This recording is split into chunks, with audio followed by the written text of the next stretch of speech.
so-called sustainability issue, and how the sustainability is that we call it three pillars. Out of those three pillars, obviously, all are simultaneously satisfied. It is very difficult to achieve in real life sustainable measures.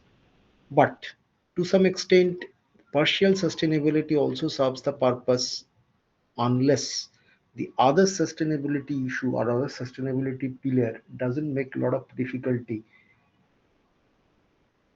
As example, the electronic goods, especially the mobile phone, day by day, the people's acceptability is increasing. That means social acceptability is very high, and it is equitable in a sense that its cost is also economically affordable. But the major concern of the world has come, it's not a sustainable product in a sense, because electronic waste, including the mobile phone, as it is discarded, how much problem will cause to this earth is not very sure. So there are a lot of investment in the research and development. I know that in one of the project of one of my friend is there, he is, they have got some billion euro funding in yeah, Europe, to get extraction in a very methodical way from the mobile phone, because mobile phone has got lots of toxic material and simultaneously lots of very valuable material, like starting from gold and everything is there to some extent. So obviously, I mean, unless this environmental issue, people are trying, I mean, research is going on. So if the people can make this a successful process, then we can say the mobile phone is an example of sustainable option, unless there is later on found out some health hazards with this, because still that there is not much of health hazard detected by the World Health Organization. Some issue related to the radiation effect may come up. So why I'm mentioning this thing again is absolute sustainability is something which is conceptually correct, but actually it is difficult issue to achieve the 100% sustainability. So let's see. I mean, today I have just made a different topic. Topic means, after the generalized discussions, now I'm entering into the so-called resource issue. Resource means, I mean, the resource is very interesting in a viewpoint, because resource, global resource management or global resource perspective, and country resource perspective. That means whatever the India's specific problem, and whatever the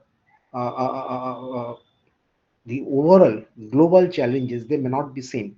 In fact, during those online classes, I would give an assignment. You can also take it, not necessarily have to submit it. That assignment I have to take as a substitute of the class test. But currently you can just not submit it, but you can think over that anyway. That's the independent thinking process. I will give it later. What I am just going to say, I can tell you later.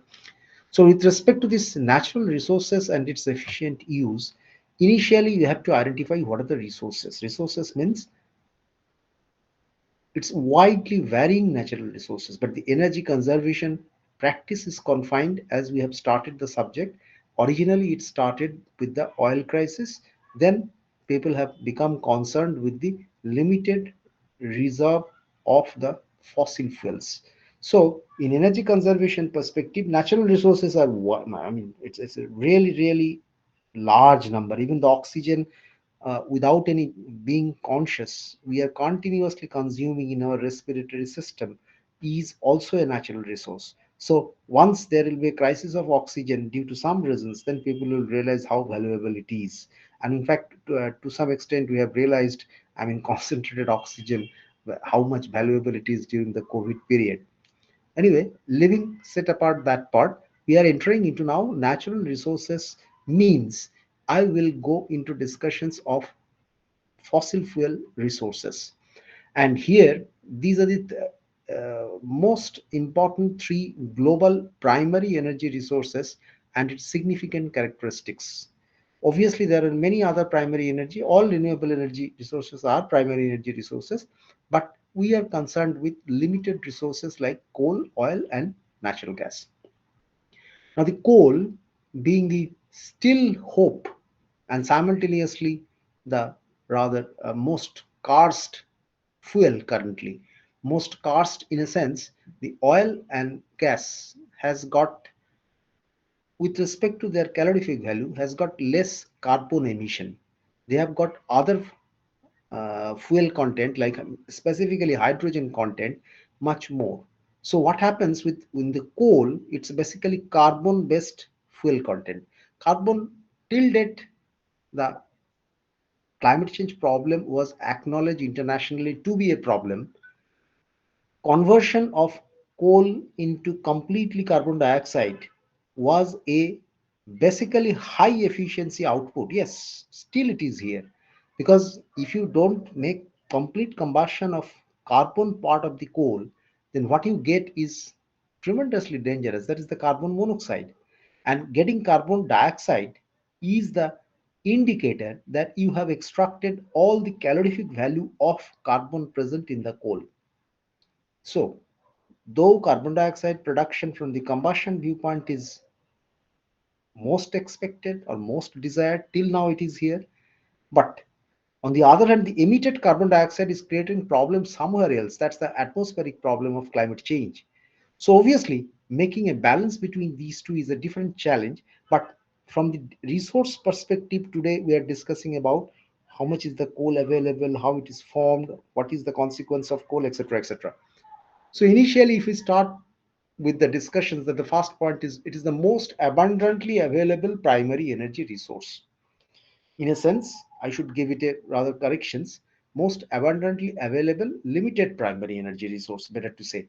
That will be more correct, because in a sense, if we call the renewable energy, then the solar radiation or other wind energy is not that less abundantly available. They are even more abundantly. So these are the most abundantly available limited primary energy resource. This is then available in almost all countries. This is another interesting feature of coal. If you look into the three, because resource planning and resource utilization design is a very important part of the national planning and global negotiation. So the coal has rather made less difficulty how much as oil has made. Partially gas has made, but oil has severely made it. I'll come to that point when I discuss about oil, what problem the oil has made. Oil has caused several wars anyway, but coal never caused any problem of war. Why? Because it is evenly distributed into many countries, including 75 countries. So what happened? The amount of coal may be less or more, but if that coal is available in 75 countries, then obviously the coal availability cannot become a very big political issue. What happened actually in 70 oil crisis, 1973 oil crisis, due to Ramadan war and everything happened. That's a political problem, because the resource is not distributed all over the world but concentrated in very few places. Anyway, from that viewpoint, you can understand that the energy resources distribution over different countries makes social things better. But that's not within your hand. That depends on the natural process. It is produced with high pressure and temperature from trees, etc., under the earth in the land area over a long period. In fact, coal formation process and coal quality variation is a very wide topic.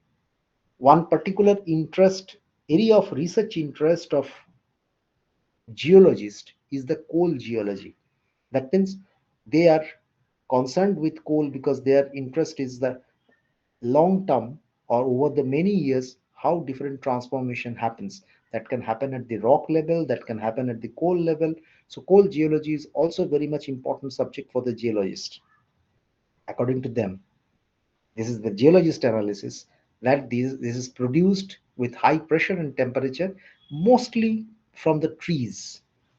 Why it is mostly from the trees, it is not very clear to me also. But I know that the, general predictions of coal compositions is on the basis of produced from trees, whereas oil and gas are mostly from the animal materials, because they are produced mostly below the water, where the tree are not that much dominant. Anyway, so depending on the maturity over time, this is also important. I don't know whether in your power plant course the coal quality has been discussed, because coal has a wide variety, and that wide variety even varies from mines to mines. No two coals from even mines at closer places are identical. You can correlate with the process of formation of coal. The type of trees submerged under the earth one may not be identical, and then subsequent processing may be different because their amount of temperature, pressure, exposure, and simultaneously how long they were under the ground, that makes a lot of difference. And in fact, the quality of coal increases with higher pressure, temperature, and longer period of stay under the earth. And so, with respect to the quality of coal, the peat, lignite, and then subbituminous, bituminous, and best quality coal is considered as anthracite coals. So, there the with respect to the combustion characteristics and the use of coal, we get the best quality coal. But this peat type of coal, they are not suitable for power plant use at all. They have a lot of difficulty in handling the current power plant system, and their calorific value is also quite low with respect to their mass. In anthracite type of coal, per unit mass calorific value is quite higher than with respect to the another end, that is the peat type of coal. Then according to reserves, USA has got the highest, then Russian Federation is the second, China was 3, Australia 4, and now India is considered to be the fifth country having the with respect to the coal quantity reserve. So then you can easily understand why India is so much coal based power dominated. But it's initially started after independence, very active installations of thermal power plants. Because India has a lot of coal, so India had the confidence that if we build up those thermal power plants, then we can have our self reliance. But interestingly, no problem is absolutely solved forever. Indian coal has got one big advantage with respect to their quality, that is these have low sulfur content. But interestingly, pollution problem being less, Indian coal has another difficulty which is very serious, very high ash content. Even more than 30 to 40% ash content is not uncommon in some of the Indian coals. So burning those coals in, firstly, in power plant, you have to be very cautious about designing your ash handling system, because per unit coal burning, 30%, per kg coal, 300 grams ash will be produced if it is 30% ash. Because ash, you know that in the process of combustion, it doesn't get a lot of, I mean, almost no changes, because these are basically alkali oxides. So even at a higher temperature of whatever is exposed inside the combustion chamber, those alkali oxides remain as it is and finally deposited in the form of ash. But ash may be mixed with unburnt carbon sometimes. That makes a different characteristics of the ash, and sometimes you have to be assured that the carbon loss is happening due to the ash through the ash sampling process. But if it is complete combustion, then you should expect the uncombusted part, or uncombustible part, better to say, is the ash. So the India had got that difficulty. India has a low sulfur coal but high ash coal. So what happened in another type of technology which has currently come, supercritical boilers and supercritical technology power plant. All of you have heard about it, maybe. Adani Group has got that, and Tata has also got most probably one in Mundra. So, what is happening to this supercritical power generation process? In the commercial scale, installing these things, they are creating problem for others. Only few days back, I was discussing Holdia, and I came to know that this quoted price of electricity becomes pretty low with respect to conventional existing power plant system. Why? Because their efficiency is significantly higher than the conventional power plants, subcritical boilers. So, in the central bidding, they are having all those orders allotted on them. But in going to the supercritical technology, there is another problem. The coal quality has to be precisely good. So India has started importing coal from outside. So it's a complicated problem, chain of problems actually, because there are the originally the coal-based power plants were installed in a larger number just because India has sufficient coal content. But the quality of coal, as coal is having widely varying quality, the high ash content of coal has created significant problem, and so we import coal from other countries, mostly Indonesia, Malaysia, Australia, and South Africa. These are the four countries from where higher or better quality coal is being imported. So ultimately the carbon emission from India is increasing even more than its own resource consumption. Selling other countries coal to India means what? They are selling their liabilities of carbon emissions to others. So, India is rather taking additional carbon emission liability from other countries in the commercial issue of producing electricity at a lower price. So, in sustainability aspect, that economy also plays an important role. Anyway, so maybe I can just, if required, I can make a text later on, but I don't think it will be required. These are the important point. If you have noted, then you can make your text yourself. The app put it in red, R by P, reserve by production ratio. We call it R by P ratio generally in discussions in different technical meetings. The R by P is a very important, significant term because natural resources longevity, or how long they will be able to serve that particular purpose, or rather serve that particular nation, will be decided both on how much reserve it has, and reserve is interesting, another floating data, because continuously exploration of new reserves, all these three fossil fuels, coal, oil, gas, is going on. And you might be knowing that ONGC has got the responsibility of specifically searching the natural gas and oil, and Coal India is the central government organization which is continuously exploring for new coal mines or new coal reserves.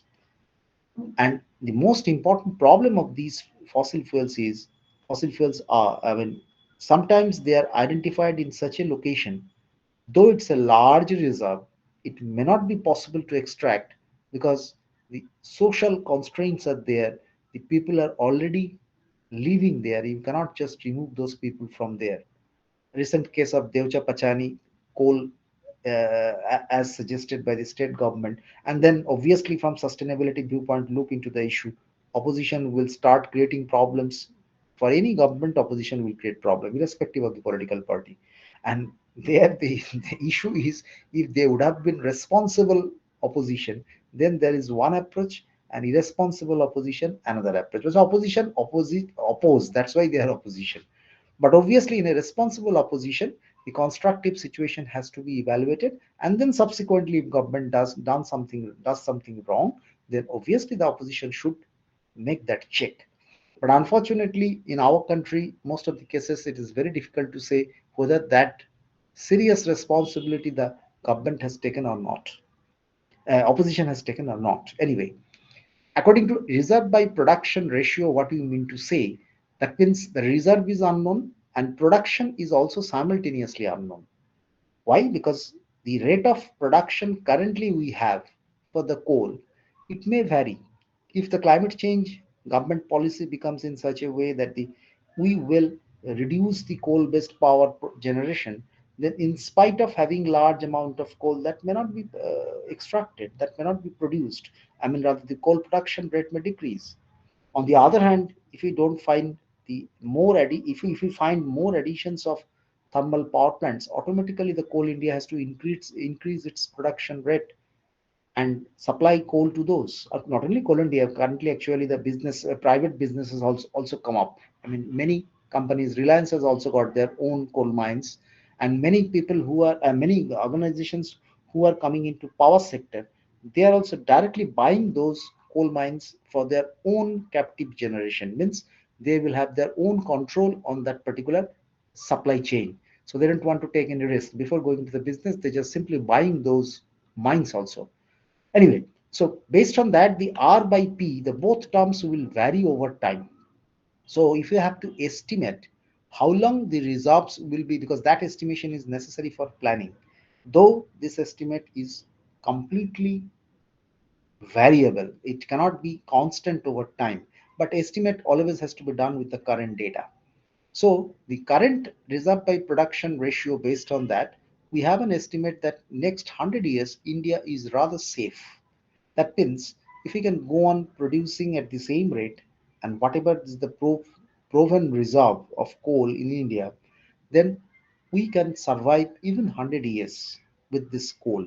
So it's the most friendly fuel for India, no doubt, according to their national resource, but it's the most hated fuel globally with respect to climate change. So we are unfortunate. If we could have our sufficient oil reserves, then we could have, our economy would have been much better. And all these Middle East countries, including Qatar, one of the very rich country of the world, where they hold the last World Cup, they have got their per capita income significantly from this oil extraction. But unfortunately, when their oil will be exhausted, what will be their living standard? Nobody knows. Anyway, if unless they can make themselves prepared for that future without oil, currently contributes to maximum electricity production. I mean, and other non-energy uses. Oh, coal has got a significant non-energy use. That means not producing electricity. It is provided with the steel production. Steel production, mostly it acts as a source of combustion, but it also acts as a reducing agent.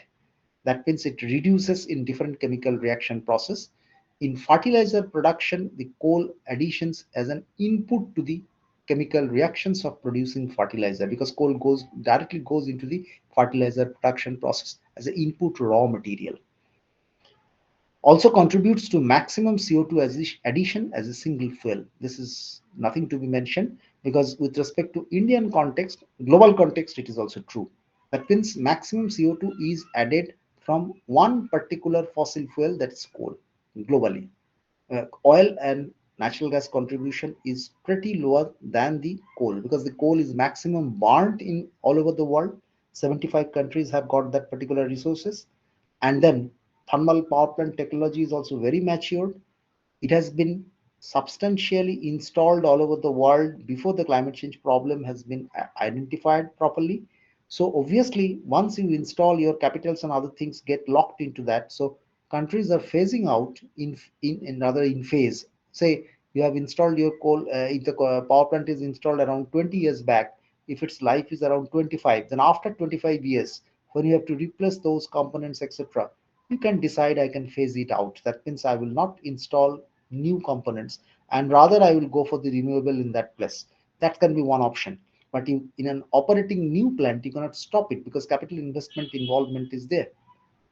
Anyway, so the CO2 addition as a single fuel is true for globally, and it is absolutely true for India also. So this is the most, I mean, supportive fuel, and simultaneously most difficult fuel for India. So do you think I have to give a text, or you have taken these points and that is good enough? I mean, I'm just giving some no, I mean, yeah, okay, fine, fine, good. So that's why the slides are there. It's an advantage. So the most important point, as I highlight here, if I just go back, it's reserve distributed all over the world. That's the important part. Composition is widely varying. Our final point with respect to Indian context is it has got a good reserve. We can survive for 100 years. And then simultaneously, we have to plan for it, because it can make the maximum CO2 emission as a single fuel. Now come to the oil part. In oil, it is most abundantly used primary energy resource in transport sector. This is again, if you go back to the story, could have been the transport sector dominated by coal also, because initially the discovery which led to that particular movement, converting calorific value of fuel into motion or mechanical energy, that's the steam engine. And if the steam engine could compete and ultimately survive, with the IC engines, then entire fuel input would be in the form of coal. And then the transportation system had the most opportunity options with respect to the using the steam engines and using coals. But innovations with newer innovations, the entire technological and societal directions also gets changed. And that has happened actually with IC engines innovations. Because in IC engines, they have taken up to be much more convenient with respect to modern lifestyle. So we have discarded steam engine. We have even converted to diesel engines in the railways and then subsequently electric engines. Now in electric engines, obviously we have coal-based transportation. Again, it has come back because most of the railways transportation sector, as far as I believe, is now, though I don't have the data, but I believe maximum it is now electrified. Only in some cases it's still diesel based, but steam engine based on coal is completely discarded. But with respect to transportation sector, the road transportation process is mostly used by oil in almost globally everywhere till date.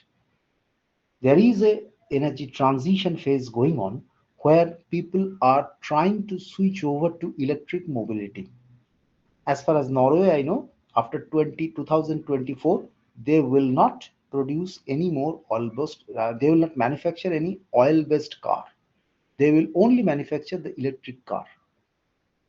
But all countries cannot afford to do that. They have a very pretty good economy, and that economy is actually established on the basis of selling oil because they have the largest oil reserve out of European countries. So they are getting money out of that. But positive side is they are investing that money out of sale of oil into their economy charging, and they are being so much responsible for the environment protection, at least in their own country, of switching over, not using their oil for their own consumption, but switching to the electricity part. Anyway, so it's a most abundantly used primary energy resource in transport sector. That's the characteristics of oil. It is unfortunate part in comparison to coal is it is available in very few countries. Production also varies widely. Production also varies widely. What do I mean? Many of the countries have got their large oil reserves, but strategically they don't consume much because countries who have the affordability, they even import oil without consuming their own resources. Issue is pretty clear. When the entire world will be exhausted, still they will have some options to continue with their own reserves. USA is one of that example. They have got pretty good reserve of oil, but they will not produce their oil for their immediate consumption. They are still importing oils from outside as far as I got the data from the different sources. So, available in very few countries, and the production also varies widely. These two are specific typical characteristics of oil, differing from the so called coal, as it is rather more equitable to almost many countries of around 75 countries. Then produced with high pressure and temperature, similar to coal, but from sea plants and animals buried under the silt and sand over a long period. So you see that how this one thing transformed into solid and another thing transformed into liquid. Honestly speaking, I also don't know because I don't know the transformation mechanism that the geologist can explain why it comes out in the form of liquid and why the other comes out in the form of solid. So this transformation mechanism is the coal geology aspect. But it is for sure, as it is observed, that one is produced mostly from trees in the land area, that's the coal, and another is from the, I mean, sea plants and animals. We cannot call them trees. There's the sea plants and animals, and they have got different characteristics because in sea you don't have the so-called trees with trunks and other things. They are the so-called zooplankton and phytoplankton, we call it in general. Anyway, the phytoplanktons are also buried under sea and under the silt, and then we have over a long period under pressure and temperature these oil mines are produced, then recovered as crude oil. Then in refinery, the different fuels. In fact, the Haldia, where I went actually, all of you know that West Bengal refinery is existing in Haldia. So Haldia refinery is the supply point of West Bengal oil mostly. I'm telling mostly because some oil may come according to the business feasibility or price, etc., from other places also. But our state refinery, or rather only refinery in the state, is existing in the Haldia petrochemicals. So, and Haldia refinery, most probably. Petrochemical is something different. Anyway, so what happens in this process is actually what is extracted underground, from the underground, is the crude oil. Crude oil, if you see it, it looks like a dark blackish color, and the concentration, density, etc., are also looks like different from the so-called petrol, diesel. Both these fuels we have seen in our eyes, but the crude oil, if you have an opportunity to see, this looks more closer to, I mean, so-called, what should I tell, like uh, dirty liquid in the drains. And in fact, the crude oil, after, I mean, as you know that the, if you make it a partial distillation process, then what will happen, depending on the different temperatures of the boiling point in the crude oil mixture of different components or different constituents, they will be separated. All these products, liquefied petroleum gas, because LPG is something different. Initially it's a gas, and then we have to convert into liquefied, and then it becomes a liquid fuel, oil like substance. Then the petrol, diesel, etc., are all produced at different temperatures in the partial or fractional distillation process. Then according to reserves, the Middle East is undoubtedly known to everybody, and Saudi Arabia has got the maximum with 15.8% of the total global reserve. Venezuela is another example. I mean, overall Middle East total is 48. There is a clubbing of countries, and they have made the OPEC organization, oil and petroleum export countries, something like that. And they have got that political control over that. Venezuela, their resource became their cars. I don't know how many of you know, because in this policy issue, actually, I enjoy describing those things. Unless you use your resource properly, where you can get destroyed. This Venezuela percentage of oil was excellently very high, what could have been used for the purpose of their growth. But unfortunately, the Venezuela, one of the leaders, I forgot his name actually, he made the money out of earned out of this oil export. He tried to distribute that money as a free available money to the country people. And now Venezuela is one of the poorest country in the world. The people doesn't have their good support for their even food. So this is the tragedy if you don't go for continuous investment or rolling of money for betterment of your life. So only selling your own resource, and if you wish to become happy with that, then you have a very unfortunate future. Anyway, Canada has got also good reserve 10.7s, but they are basically maintaining a very politically stable country. They are not disturbed by outsiders, and they don't also disturb much the outsiders. So Canada has got an ideal place of using their natural resources. Iran has also got good percentage, but Iran has certain problems with respect to socio-political issues within their country. Their religion, religious control, and other things has also created problem. International community is also not very always trusting Iran from their viewpoint. Rather, the Middle East countries are more trusted countries in the oil import, etc.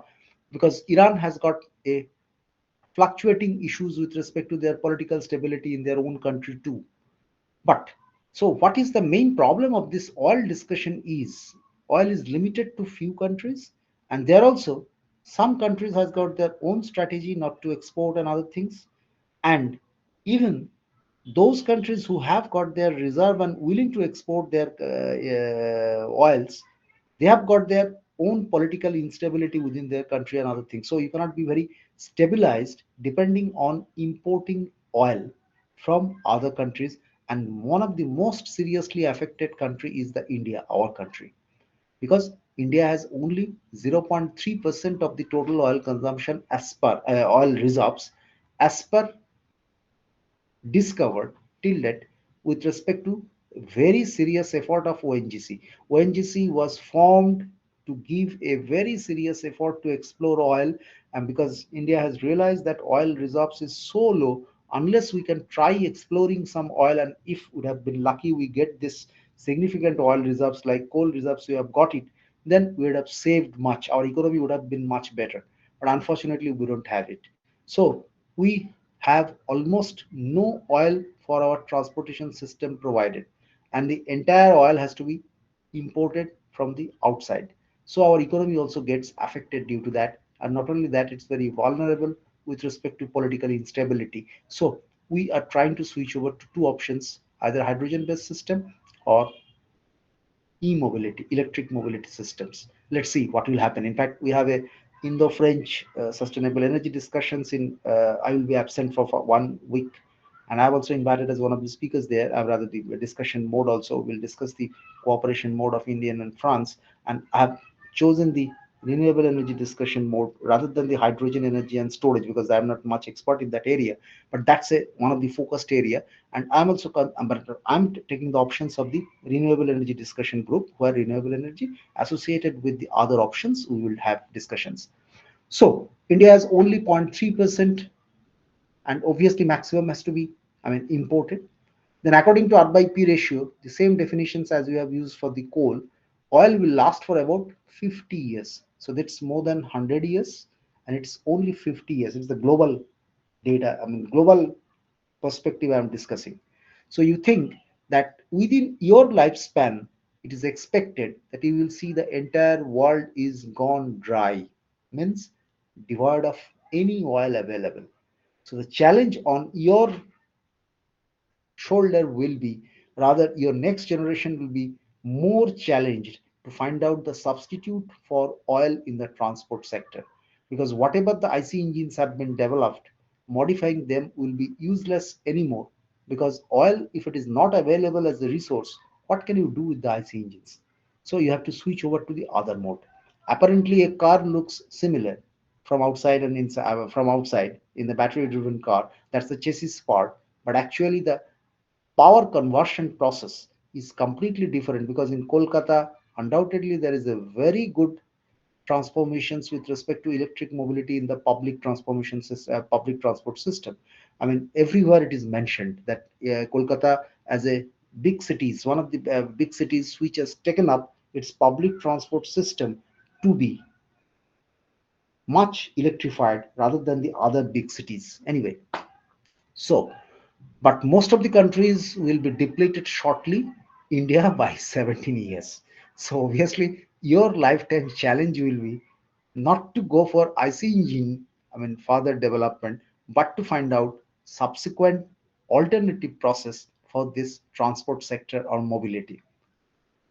The unit of oil productions generally, I mean, as you know, that if it is large quantity, then smaller units are not suitable. So instead of liters, which is the most common unit we use for the liquid in day-to-day domestic use, we used one barrel. Barrel means 160 liters. So whenever there is any oil data with respect to the export import, or rather in other calculations, etc., we always used barrels of oils. That's the standard unit. It is one barrel is 160 liters. Some other sources of oil other than crude oil are shell oil, we call it, or oil shell is another issue, another terminology. Oil sands, natural bitumen, and extra heavy oil. Honestly speaking, I don't know much about these things, but I know that shell oil was once considered to be very prospective fuel for India, not having this so-called petroleum or crude oil, what it's called. And some of the areas in Raniganj, Borakor, etc., the shell oil was considered to be recoverable. And I had attended several meetings, and ONGC and the Ministry of Power both were there in many programs in Kolkata, where the discussion was there for extraction of that shale oil. In fact, a large chunk of US energy supply comes from this shale oil. But the shale oil is such a thing which needs a processing where lot of fresh water gets contaminated and large land area is needed, which is not possible affordable in India.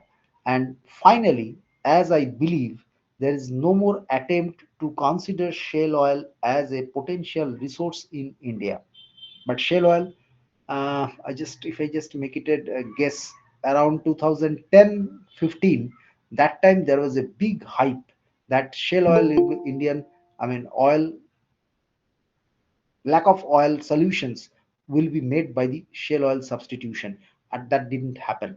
So these are the examples, I mean four alternatives, these are the examples from where also you can have in the form of oil or liquid fossil fuels which can partially substitute these more common two fuels, that's the petrol and diesel.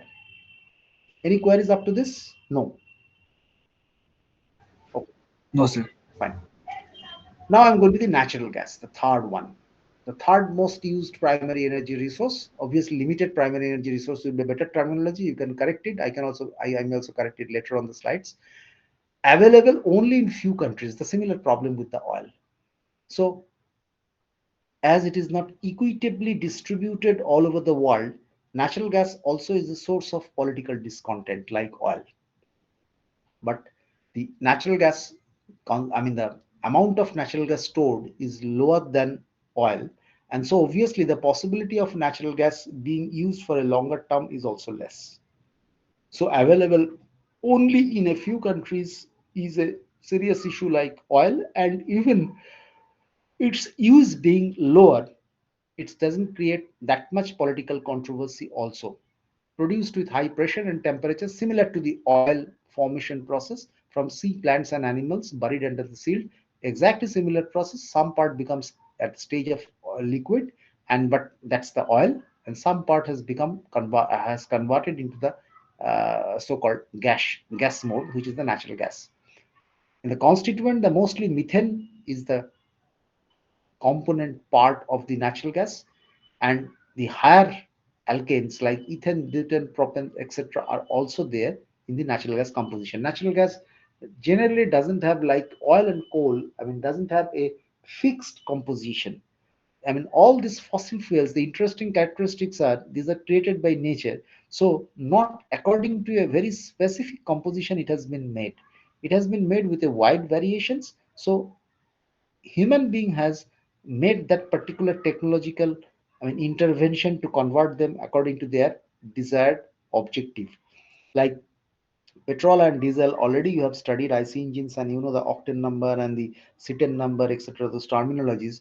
And in fact, the initial process from the crude oil what was available in the nature has to be I mean converted according to the partial distillation process into those diesel and petrol, and then based on that these IC engines are produced. Similarly, in the gas also, the compositions from different places are not absolutely identical, but mostly it is majority part is methane, but the other higher alkanes may be also mixed, and the always not necessarily the composition percentage will remain same. So, according to reserves, Iran has got the highest gas reserve. And here also one interesting correlations what I am just mentioning. India has a long-term planning and wish to get the gas from Iran because India has in a sense, culturally more closeness with Iran, and in many issues, India has given a good political support to Iran. So, if that would be available from Iran, natural gas, that would be very much, I mean, useful for Indian economy. But unfortunately, the gas like oil you cannot import in ships. So what you have to do, you have to make it from the source point, you have to use the pipeline.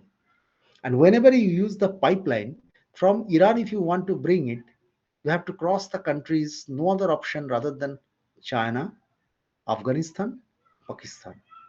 So Indian plan of getting gas from Iran has will most probably never be successful, not because these two countries are willing to share it, but because of the other countries who come in between geographically between these two locations. এটা কিন্তু বহুদিন discussion হয়েছে। গেল India মানে gas authority India limited চেয়েছিল, যেমন shell অয়েলটা ONGC খুব চেষ্টা করেছিল ওদের নিজেদের না পাওয়ার দুঃখ ভুলতে, যে শেল অয়েল দিয়ে ব্যাপারটাকে ভুলিয়ে দেওয়া যাবে। গ্যাসটাও কিন্তু gas authority of India limited বহুদিন চেষ্টা করেছিল এবং ব্যাপারটাকে ফ্লোটিং রেখেছিল, we are trying with alternative roots হ্যান ত্যান বলে টলে। কিন্তু আলটিমেটলি কিন্তু গভর্নমেন্ট সত্যি ওটা রিস্ক নিতে পারে না, কারণ after installation with negotiations with those countries, no negotiations is very stable because these countries have not shown any stable political stability, so that you can make the agreement and you can expect that they will follow that. No, they may not. So the India has not taken any risk. Russian gas সেটাও পেলে আমাদের কাজ হতো, এবং Russian gas কিন্তু যেটা করেছে ওই ঠিক যেটা অয়েল ক্রাইসিসে রামাদান ওয়ারের পরে ইউরোপকে মিডল ইস্ট কান্ট্রিজ করেছিল, সেই একই জিনিস রাশিয়া এবার ইউক্রেন ওয়ারের সময় করেছে। ওরা কিন্তু যখনই যুদ্ধ লেগেছে, আর ওটা তো ন্যাটোটা তোমরা তো জানো, ওই যেখানে ওকে ওই ঢুকিয়ে ফেলার চেষ্টা হচ্ছিল ইউক্রেন দেশটাকে, এবং রাশিয়ার মনে হয়েছিল তাদের ওদের যে কন্ট্রোলটা সেটা হাতের বাইরে চলে যাবে। তো সেইটা করতে গিয়েই কিন্তু ওই রাশিয়া এখন ওদের গ্যাস সাপ্লাই বিভিন্ন ইউরোপিয়ান কান্ট্রিতে যথেষ্ট রেস্ট্রিক্টেড করে দিয়েছে, এবং ওটা দিয়ে কিছুটা এই বলতে পারো স্ট্র্যাংলিং মতো করছে ওদেরকে আস্তে আস্তে, এবং সেই নিয়ে এখন ইউরোপের সাথে ইন জেনারেল রাশিয়ার সম্পর্কটাও খারাপ হচ্ছে, বা they have got their own estimate যে আমাদের তাদের কিছু যায় আসে না। তার মানে 16.8% যেহেতু they have got their gas reserves, এবং বেশ কিছু European country alternative better fuel হিসেবে অয়েল ছেড়ে গ্যাসের দিকে ঢুকেছিল, কয়লা ছেড়ে, এবং গ্যাস বেস পাওয়ার প্ল্যান্ট খুব পপুলার ছিল ইউরোপে, কারণ মোটামুটি এফিসিয়েন্সি ভালো পাওয়া যায়। ওই গ্যাস টারবাইন বেস সিস্টেম সেটাকে কম্বাইন্ড সাইকেলে কনভার্ট করে দেয় আর কি। এবং কম্বাইন্ড সাইকেল যদি গ্যাস টারবাইন বেস সিস্টেম, তোমরা যদি কম্বাইন্ড সাইকেলটা অলরেডি পড়তে শুরু করেছো, নেক্সট দিন আমি আরো টেকনিক্যাল সাইডে ঢুকবো, তখন এই গ্যাস বেসড কম্বাইন্ড সাইকেলটা, সেই জন্যই ওটাকে কম্বাইন্ড সাইকেল গ্যাস টারবাইন বলে। তো সেই জন্য খুব পপুলার হয়ে গেছিল ইউরোপে। কিন্তু সেই গ্যাস না পেলে আর কোত্থেকে কম্বাইন্ড সাইকেল হবে, সবটাই পুরোটাই ঘেটে গেছে, এখন বেশ ভালো চাপে পড়েছে ওরা এখন। আচ্ছা, Qatar has got good amount of gas, 13.3%, and India has again only 0.7%. So obviously যেটুকু আছে সেটুকুর মেজরিটি এদিকে আছে, ওয়েস্টার্নে কিছু একটা যে বোম্বে হাই বলে যে লোকেশনটা আছে সেখানে আছে, আর ওদিকে নর্থ ইস্টে আছে, মানে দুটো প্রান্তে। মাঝখানে কোথাও গ্যাসের সোর্স আমার জানা নেই, আছে বোধহয় একটা দুটো থাকলেও থাকতে পারে, কিন্তু মেজরিটি হচ্ছে ইন্ডিয়ান অরিজিনাল ইন্ডিয়ান রিসোর্স, মানে এই দুটো পার্ট, এবং টোটাল গ্লোবাল পার্সেন্টেজে 0.7%। এবারে এখানেও ওই অ্যারাউন্ড 50 ইয়ার্স, কারণ এখানে আবার 50 ইয়ার্স বললে কিছু মানে দুশ্চিন্তা মুক্ত হয়ে লাভ নেই, কারণ এগুলোর যেহেতু রিজার্ভটাও কম, সেই জন্য এগুলোর প্রোডাকশনও কম এবং ইউজও কম। মানে আমাদের ন্যাচারাল গ্যাস এবং ন্যাচারাল অয়েল দিয়ে কিন্তু আমরা খুব বেশি ডিপেন্ড করি না, আমাদের যেহেতু ইম্পোর্ট করতেই হয়। বাংলাদেশ থেকে কিছু গ্যাস আনার কথা বলা হয়েছে, এবং বোধহয় হয়ও এখন, আমি যতদূর শুনেছি, কারণ এই ত্রিপুরা বর্ডারে বোধহয় ওখানে কোনো বাংলাদেশে কিছু কিছু বাংলাদেশে জিওগ্রাফিক্যালি বর্ডার বানানো হয়েছে জোর করে, সেখান থেকে কিন্তু গ্যাস পাওয়ার কথা, এবং বাংলাদেশ আমাদের যথেষ্ট স্টেডি কান্ট্রি, বোধহয় কিছু গ্যাস ভবিষ্যতে ওখান থেকে আসবে, ওটা কথাও হয়েছে। আচ্ছা, currently contributes to mostly power, transport and building heating, এই তিনটে সেক্টরে আমাদের ন্যাচারাল গ্যাসের ইউজ থাকে। গ্যাস বেসড পাওয়ার জেনারেশন অল্প কিছু আছে, নর্থ ইস্টেই majority gas turbine base system, combined power plant খুব সম্ভবত নেই এখনো অবধি, কিন্তু ওরা গ্যাস বেসড পাওয়ার প্ল্যান্ট মানে গ্যাস টারবাইন বেস সিস্টেম যেখানে এফিসিয়েন্সি খুব লো, অ্যারাউন্ড 20 to 25%, সেটাকে ওরা ইউজ করে, গ্যাস পাওয়া যাচ্ছে, কনজিউম করছি আর কি, একটা ব্যাপার। আর ট্রান্সপোর্ট সেক্টরে দিল্লিতে কিন্তু এখন সিএনজি যেটাকে বলে কম্প্রেসড ন্যাচারাল গ্যাস, সেই জিনিসটা খুব এফেক্টিভলি চলে, কারণ ওদের ওখানে ন্যাচারাল গ্যাসের যে সোর্স যতটুকু আছে ওই ওয়েস্টার্ন সাইড থেকে আসে, সেগুলোকে ওরা কিন্তু কম্প্রেসড ন্যাচারাল গ্যাস মোডে ট্রান্সপোর্ট সেক্টরে ইউজ করছে, সিএনজি বলে ওটাকে, গ্রিন ফুয়েলস হিসেবে আইডেন্টিফাই করেছে ওরা।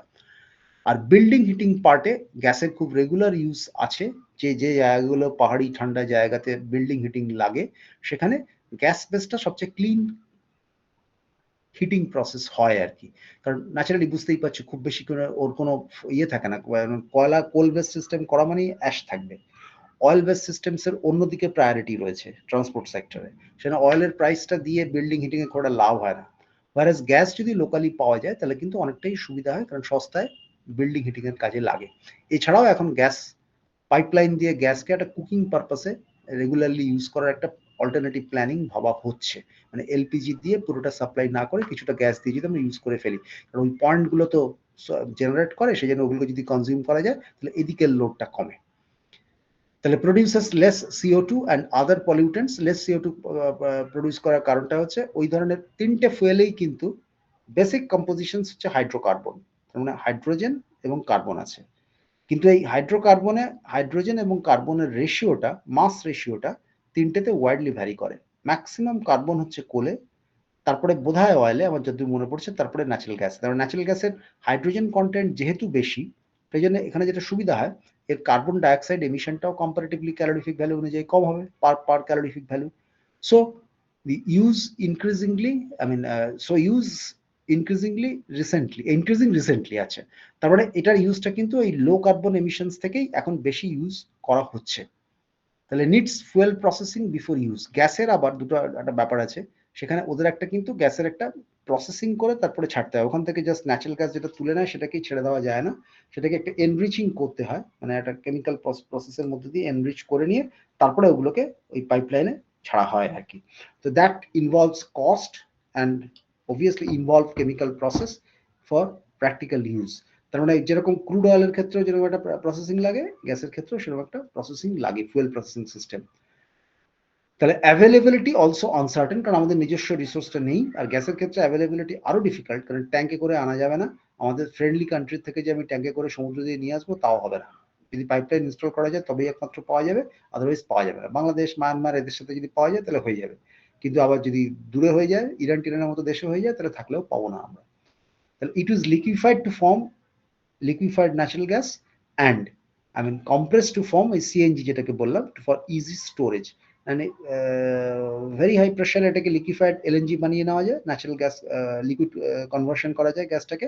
এবং শুধু হাই প্রেশারে হয় না, তোমরা এটা জানো যে এই ক্রিটিক্যাল টেম্পারেচার উপর ডিপেন্ড করে জন থমসন কুলিং যদি তোমরা পড়ে থাকো, তাহলে কিন্তু ওইখান থেকে জুল থমসন কুলিং, জন থমসন বলছি, জুল থমসন কুলিং যদি প্রসেসটা পড়ে থাকো, থ্রটলিং প্রসেসে, তাহলে খেয়াল রাখতে হবে যে পার্মানেন্ট গ্যাসকে কিন্তু শুধু কুলিং করে আমরা পেতে পারি না, সেজন্য ওটাকে প্রেশার বাড়িয়ে সাইমালটেনিয়াসলি কুলিং করে আমাদের এই ক্রায়োজেনিক প্রসেসে ওটাকে লিকুইফাই করতে হয়। তাহলে ওই লিকুইফাই করার থেকে আরেকটা অল্টারনেটিভ প্রসেস হচ্ছে, ওটা অনেক বেশি মানে এনার্জি কনজিউমিং এবং কস্টলি হয়ে যায় এলএনজিটা। তার বদলে কিন্তু সিএনজি হচ্ছে সিম্পলি হাই প্রেশারে গ্যাস ফর্মেই সিলিন্ডারটাকে একটু প্রথমে পোক্ত করে বানাতে হয়। এবং দিল্লিতে কিন্তু সিএনজি বেসড গাড়ি খুব কমন, এবং সেটাকে ওরা ক্লিন গাড়ি, আর বাংলাদেশেও সিএনজি বেসড গাড়ি এখন খুব চলছে, ওরা নিজেরা নামই দিয়েছে ওটাকে সিএনজি, গাড়িটাকে সিএনজি বলে আর কি। Anyway, so these are the three basic fossil fuel and the global scenario and vis-a-vis Indian context. তাহলে কোল গ্লোবাল কনটেক্সটেও অধিকাংশ দেশের মধ্যে ডিস্ট্রিবিউটেড, 75 কান্ট্রিজ পাওয়া যাচ্ছে, মোটামুটি ইকুইটেবল ডিস্ট্রিবিউশন। ইন্ডিয়ার অবস্থাও বেশ ভালো, যদিও ইন্ডিয়ার কোল কম্পোজিশনে একটু লোয়ার গ্রেডের অ্যাশ কন্টেন্টটার জন্য প্রবলেম আছে, কিন্তু কোল হচ্ছে most hated fuel currently out of the three fossil fuels, because the percentage of carbon is most in highest in coal. তবু কোলের রিজার্ভ 100 বছরের বেশি এখনো পৃথিবীকে বাঁচিয়ে রাখবে, যদি না আমাদের এই কার্বন ডাইঅক্সাইড এবং কার্বন ডাইঅক্সাইড এমিশন এবং অ্যাসোসিয়েটেড ক্লাইমেট চেঞ্জ কয়লাটাকে আদৌ তুলতে না দেয়। সেকেন্ড পার্টটা হচ্ছে আমাদের অয়েল। অয়েলের ক্ষেত্রে হচ্ছে ওটা তৈরি হয় ট্রি থেকে নয়, ওটা সি প্ল্যান্টের থেকে তৈরি হয় এবং সি অ্যানিমালসের থেকে। এবং অবভিয়াসলি অয়েলের ক্ষেত্রে ক্রুড অয়েল হিসেবে প্রোডাকশনের পরে আমাদের পার্শিয়াল আর ফ্র্যাকশনাল ডিস্টিলেশন করে নিয়ে আমাদের ওইখানে বিভিন্ন রকম ইউটিলিটি প্রোডাক্টগুলো তৈরি করতে হয়। এবং ইন্ডিয়ার ক্ষেত্রে অয়েলের দুর্ভাগ্যজনক রিজার্ভ, এবং সেক্ষেত্রে খুব অল্প কয়েকটা কান্ট্রির মধ্যে পৃথিবীতে থাকার জন্য it has created lot of war, lot of political problem, instability, অনেক কিছু তৈরি করেছে। যদি এটাকে নেচার ছড়িয়ে দিতে সব দেশগুলোর মধ্যে, কয়লার জন্য কোনো যুদ্ধ হয়নি, কিন্তু তেলের জন্য যুদ্ধ হয়েছে। আচ্ছা, তারপরে ন্যাচারাল গ্যাসে চলে এলাম। ন্যাচারাল গ্যাসে এসে দেখতে পাচ্ছি সেই কয়লার মতোই সিনারিও, কিন্তু তাও ন্যাচারাল গ্যাস নিয়ে যুদ্ধ খুব বেশি কিছু হয়নি, কারণ ন্যাচারাল গ্যাসের রিজার্ভটাই পরিমাণে কম, সেটা লোকে বেশি মাথা ঘামায়নি। কিন্তু পরিমাণে বেশি, অথচ অল্প কয়েকটা দেশের মধ্যে আছে, মানে ওখানে যুদ্ধই হবে আর কি। আর রিজার্ভ বাই প্রোডাকশন রেশিও থেকে ওখানেও সেই 50, মোটামুটি তেল আর এটা দুটোর মধ্যেই প্রায় সেম টাইম রেঞ্জ অয়েল আর গ্যাসের মধ্যে, আর কয়লার ক্ষেত্রে অলমোস্ট ডাবল। তাহলে তা সত্ত্বেও কিন্তু বুঝতে হবে যে রিজার্ভের রেসপেক্টে কিন্তু এটা নয় যে ন্যাচারাল গ্যাস ও অয়েলের মতোই সাফিসিয়েন্ট রিজার্ভ, প্রচুর রিজার্ভ আছে, তা নয়। কারণ ওদের ক্ষেত্রে প্রোডাকশন রেশিওটাও কম্পারেটিভলি ন্যাচারাল গ্যাসের কম, কারণ খুব কম দেশে ওটাকে অ্যাকচুয়ালি ইউজ করে। তাহলে with this overview of these three basic fuel, যেটাকে আমরা বলি যে প্রাইমারি এনার্জি রিসোর্সের একটা ক্যারেক্টারিস্টিক স্টাডি আমরা করে নিলাম। এটা করে নিতে হলো এই জন্যই, কারণ যখন আমি এনার্জি কনজারভেশন মেজার্সে ঢুকবো, তখন এই তিনটে ফুয়েলের রিলেটিভ ইম্পর্টেন্স দিয়েও কিন্তু আমার এনার্জি কনজারভেশন মেজার্সগুলো আসবে। বিকজ দ্যাট ফুয়েল, আমরা যেমন শুরু করছি ওই এনার্জি ক্যাসকেডিং নামে, কারণ টেকনোলজি সাইডে আমি টেকনোলজির মতো করেই মুভ করব, কিন্তু এনার্জি ক্যাসকেডিং এও দেখতে পাবে ইনিশিয়ালি আমাদের কিন্তু টার্গেট থাকবে ওই গ্যাস বেস সিস্টেমস দিয়ে আমরা এনার্জি এফিসিয়েন্সিটাকে দেখাবো ইমপ্রুভ করছে। পরে যেটাতে আসবো, গ্যাস বেস সিস্টেম হলে অয়েল বেস সিস্টেমেও কনভার্ট করা যায়। কারণ অয়েলকে যদি অ্যাটোমাইজ করে দেওয়া যায়, অ্যাটোমাইজ করা মানে কি, হাই প্রেশারে যদি ইনজেক্ট করা যায়, তাহলে অয়েলগুলো মলিকুলার লেভেলে মানে অলমোস্ট মলিকুলার লেভেলে ওটা ডিস্ট্রিবিউটেড হয়ে এয়ারের সাথে মিশে যায়।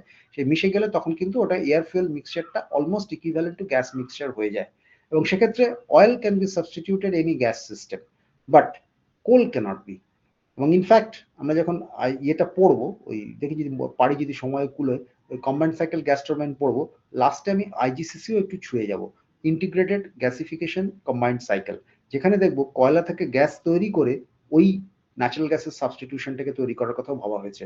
যদিও আইজিসিসির এফিসিয়েন্সি বেশ লো, এবং আলটিমেটলি কিন্তু আইজিসিসি খুব বেশি পপুলার হয়নি, কিন্তু কয়েকটা কান্ট্রি যারা they are very environment friendly, simultaneously they have got their coal reserves, তারা কিন্তু আইজিসিসিতে সুইচ করেছে, তাতে পার ইউনিট কস্টিং বাড়লেও, কারণ এনভায়রনমেন্টাল প্রোটেকশনের জন্য ওই দেশগুলো ওইটা পেরেছে, তাদের ইকোনমিটাও এখন বেটার।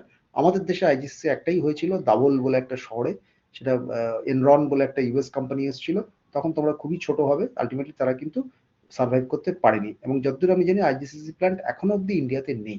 এনিওয়ে, আমরা ডিসকাস করবো তখন। তাহলে with this overview of the three fossil fuel fossil fuels, now we are going into the next topic, energy economy and environment. What do you mean by this? Actually আমাদের step by step ডেভেলপমেন্টটা যদি আমরা ভাবি, তাতে কিন্তু শুরুতে আমাদের এনার্জির সাথে কাপল ছিল ওনলি ইকোনমি। তার মানে economic productions of any energy would have been considered to be the best technological solution, কারণ এনভায়রনমেন্টাল সেন্সটাই আমাদের ছিল না, এবং এনভায়রনমেন্টাল সেন্সটা কিন্তু অল্প কয়েকদিন, খুব যদি বেশি হয় 30-40 বছরের পুরনো, মানে গ্লোবালিও ওই রকমই, তার বেশি নয়। কিন্তু আমাদের অলরেডি এই ফসিল ফুয়েল বেস সিস্টেমে ইউজ করার ইতিহাস কিন্তু তার থেকে অনেক বেশি বছরের। তাহলে initially the plan was basically the interrelation between energy and economy.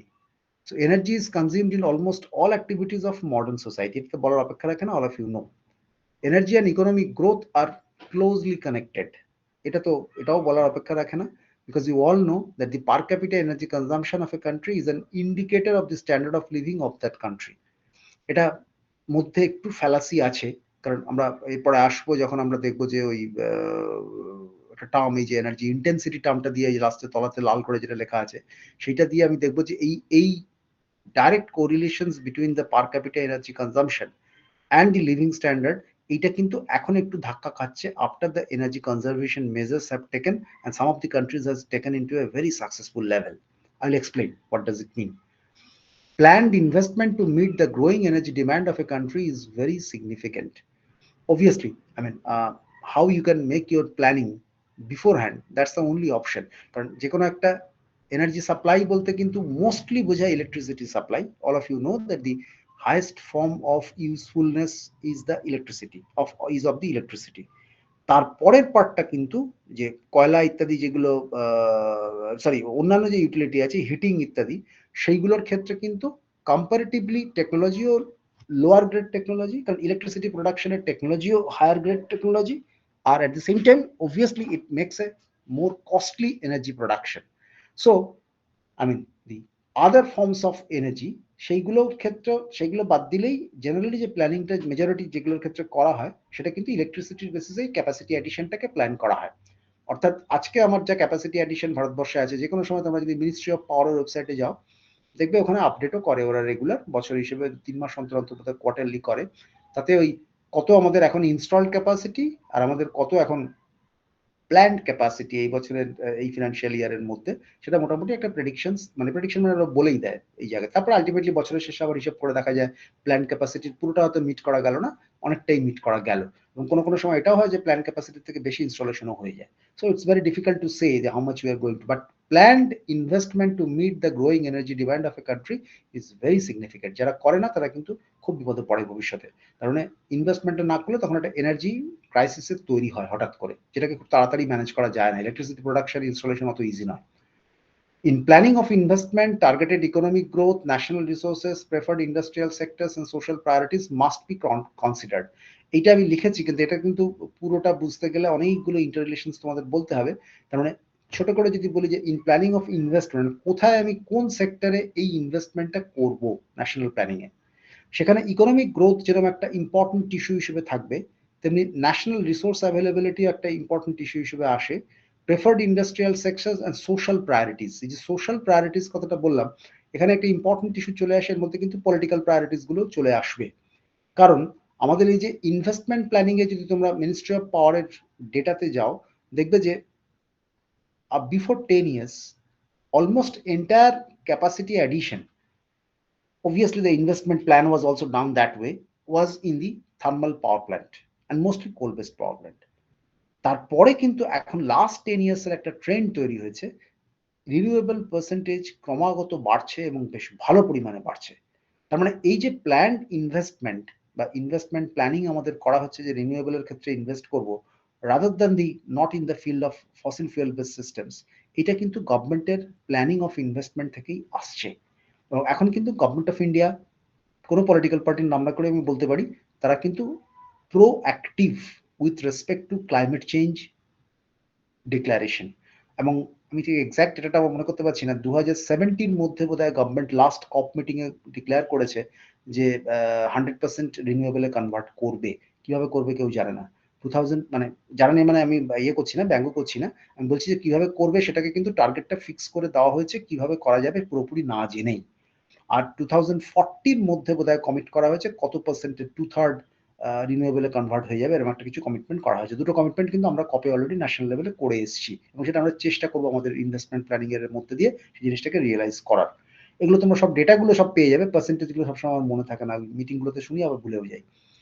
আচ্ছা, previously economic growth and coupled energy planning were done irrespective of environmental concern। এই দুটোকে আমরা ক্লাব করার মানে চেষ্টা করতাম, যে ইকোনমিক গ্রোথের সাথে একটা এনার্জি প্ল্যানিং মানে এনভায়রনমেন্ট ইস্যুটাকে বাদ দিয়ে আমরা করেছি। এবং ইনফ্যাক্ট আমাদের যদি যেটাকে 5 year প্ল্যান বলে, যেটা আমাদের আফটার ইন্ডিপেন্ডেন্স অবশ্যই খুব ভালো একটা প্রস্তাব ছিল, যে আমাদের তখন যেহেতু ডেভেলপিং কান্ট্রি, একটা দেশ থেকে অন্য একটা মানে কলোনিয়াল রুল থেকে আমরা স্বাধীন হয়েছি, so we need a very systematic plan of implementation in for 5 years। 5 yearsটাকে এখন কিছুটা তুলে দেওয়া হয়েছে, কনসেপ্টটা এখন তুলে দিয়ে তো এখন এটাকে নীতি আয়োগে কনভার্ট করে দেওয়া হয়েছে। কিন্তু প্রিভিয়াসলি 5 years প্ল্যানটা যারা ছিলেন লিডারশিপে, তারা মনে করেছিলেন রেশনাল, এবং that was done very, I mean সেটারও যথেষ্ট সাকসেসফুল কন্ট্রিবিউশন আছে। এক একবার এক একটাতে ওয়েটেজ দেওয়া হয়েছিল। একটা 5 year প্ল্যানে যেমন ইনিশিয়াল 5 year প্ল্যানগুলো ম্যাক্সিমাম ওয়েটেজ পেয়েছিল এগ্রিকালচার ডেভেলপমেন্ট, তারপরে সেটা সুইচ ওভার করে ইন্ডাস্ট্রি ডেভেলপমেন্টের অনেক বেশি গুরুত্ব পায়। এবং আস্তে আস্তে আস্তে ওইগুলো মানে 5 year প্ল্যানের হিস্ট্রিগুলো দেখলে তোমরা বুঝতে পারবে যে প্রায়োরিটি সেক্টর যেটাকে ডিক্লেয়ার করা হয়েছিল সেটা কিন্তু চেঞ্জ করতে করতে গেছে।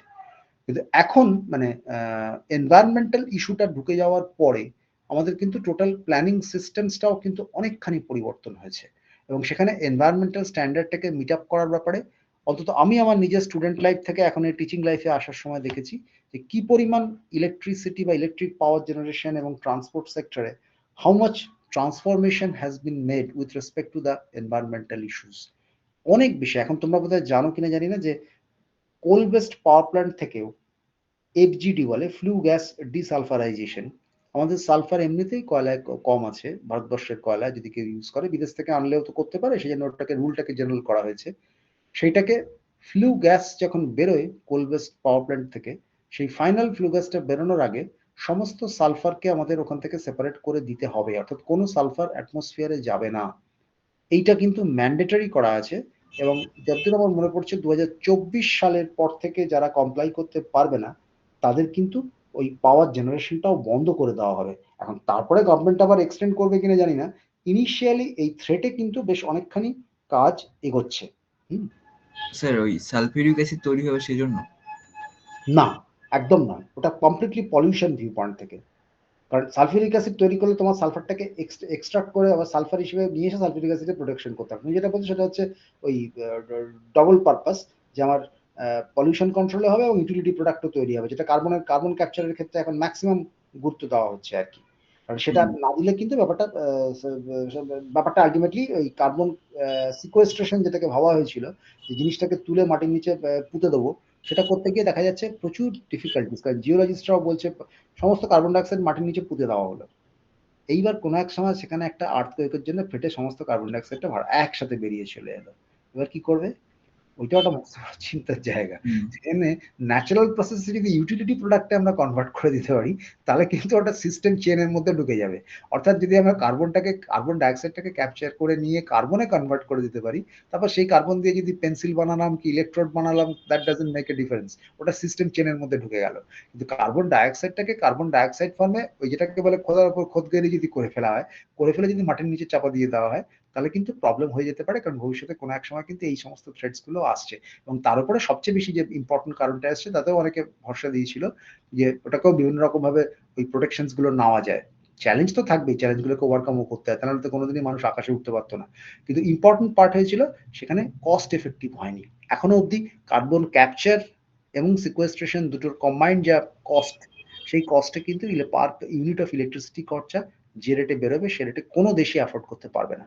সেই জন্য it's not a feasible solution. যদিও বহুদিন ভাবা হয়েছিল, অ্যারাউন্ড 10 ইয়ার্স, মানে ইন্টারন্যাশনাল এনার্জি এজেন্সির প্রজেকশন ছিল যে carbon capture is the ultimate solution, or rather মানে most important solution during the transition মানে যতদিন অব্দি রিনিউয়েবল আমরা কনভার্ট করতে না পারি, ফসিল ফুয়েল ইউজ করবো, কার্বন ক্যাপচার করবো, মাটির তলায় ঢুকিয়ে দেবো। এটা ভাবা হয়েছিল এবং 10 বছর ধরে প্রজেকশন দেওয়া হয়েছে। মানে তখন আমি ওই মিডিলগুলোতে যখন থাকতাম, এর প্রত্যেকটা ওই সবাই রেফারেন্স দিত যে কার্বন ক্যাপচারটার দিকে এগোতে হবে। আলটিমেটলি কিন্তু সাকসেসফুল হয়নি। সেই জন্য এখনো তোমাদের আমি এটুকু বলতে পারি যে এই সাবজেক্ট যেটা আমি পড়াই, সেটাতে কোনোটাই আমি বলতে পারি না যে সাকসেসফুল কোনটা হবে কোনটা হবে না। সো লটস অফ মানে রিসার্চ অ্যান্ড ইনোভেশন স্কোপস আর দেয়ার, এবং কোনটা ultimately technological successful, economically acceptable এবং সোশ্যালি অ্যাকসেপ্টেবল হবে, ইটস ভেরি ডিফিকাল্ট। তার মানে সাস্টেনেবল প্রোডাক্ট হবে, সেটা ভেরি ডিফিকাল্ট টু সে। যেটা হবে সেটা টিকবে, যেটা হবে না সেটা টিকবে না। এটাই হচ্ছে মানে আমাদের পৃথিবীর নিয়ম বা লিভিং সিস্টেমের নিয়ম। হুম, এনিওয়ে, ফাইনালি আমাদের আগে ছিল দুটো ইর কানেকশন, এনার্জি অ্যান্ড ইকোনমি, এখন এনার্জি, ইকোনমি, এনভায়রনমেন্ট, এই তিনটে ই নিয়ে কিন্তু এখন বাজার চলে। লাস্টে আসছি মোস্ট ইম্পর্টেন্ট পার্ট, যেটাকে আমি রেট করে দেখিয়েছি। Energy intensity is a term, define করা হলো এটাকে কিভাবে, total energy consumption divided by the GDP. GDP you might be knowing, the full term is gross domestic product. তার মানে জিডিপি একটা দেশের বা নেশনের রেসপেক্টে হিসেব করা হয়। অর্থাৎ we do not calculate GDP of West Bengal আর GDP of Kolkata, we calculate GDP of India. তার মানে যত প্রোডাকশনস মানে যার কমার্শিয়াল ভ্যালু আছে, এই যা প্রডিউসড হচ্ছে সবগুলোকে একটা ইকোনমিক ভ্যালুতে কনভার্ট করে টোটাল কান্ট্রির জিডিপি ক্যালকুলেট করতে হয়। যেটাকে আমাদের প্রধানমন্ত্রী প্রায়ই বলেছিল না, আমাদের ট্রিলিয়ন ডলার জিডিপিতে কনভার্টেড হতে হবে।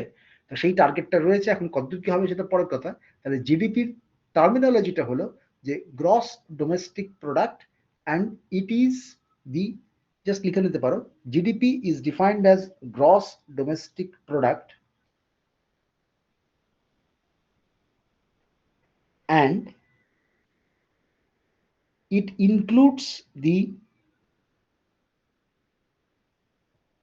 Economic value of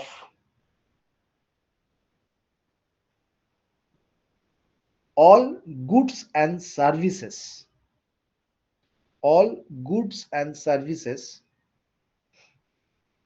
produced by a country.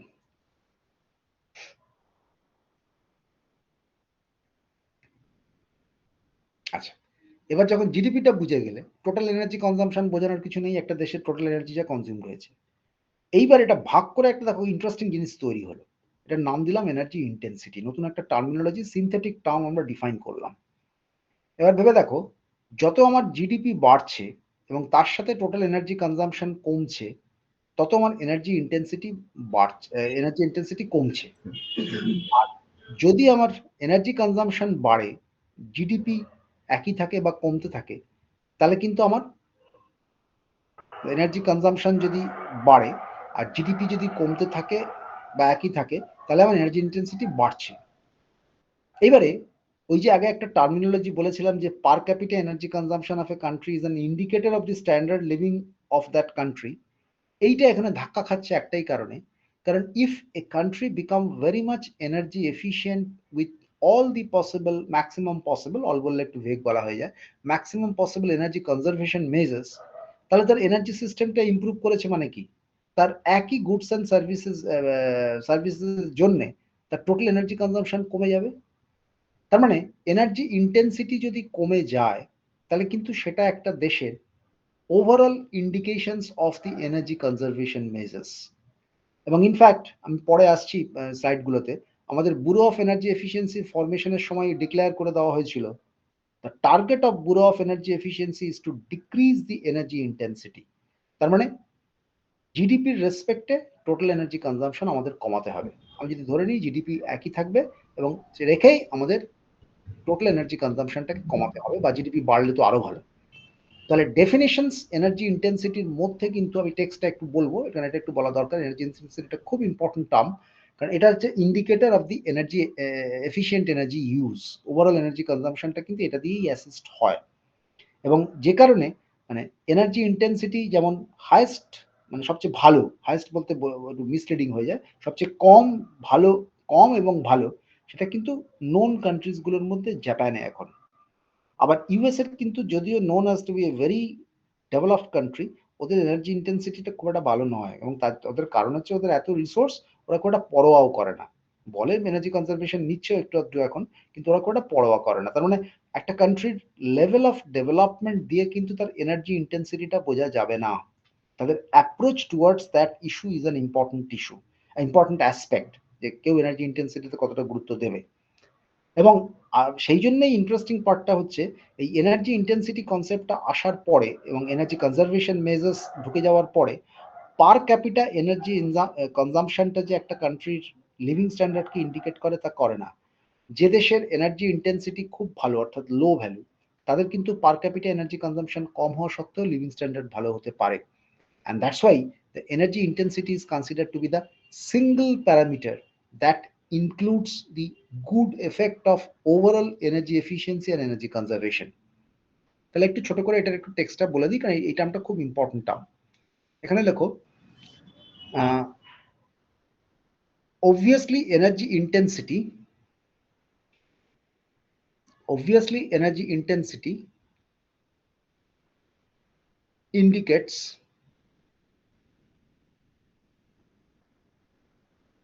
the overall efficiency of energy use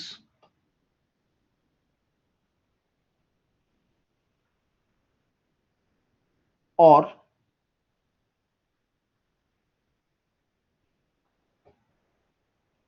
effective energy conservation। ওই overall efficiency of energy use মানেই তো effective energy conservation.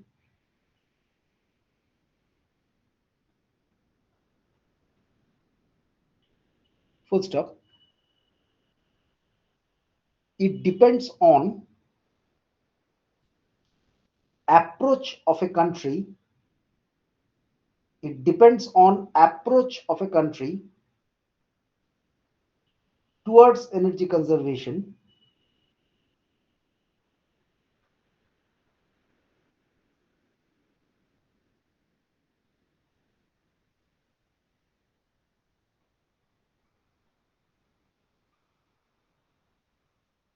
rather than development and overall living standard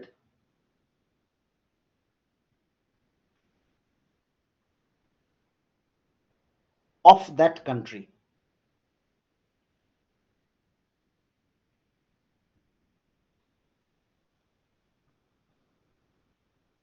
Full stop।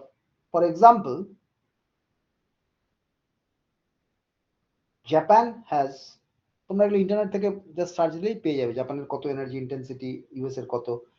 For example, Japan has quite lower energy intensity than US, as it has stronger motivation towards energy conservation than US.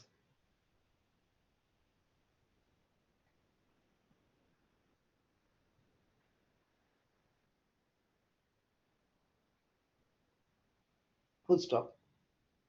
With the concept of energy intensity,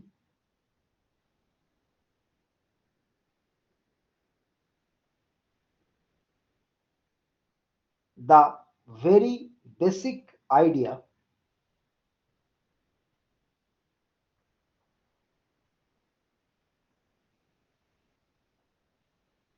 of living standard of a country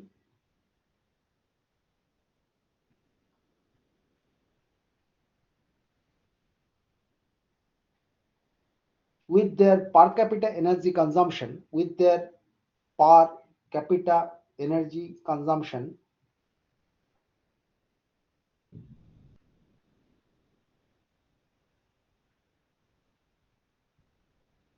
has also been affected, has also been BWN affected.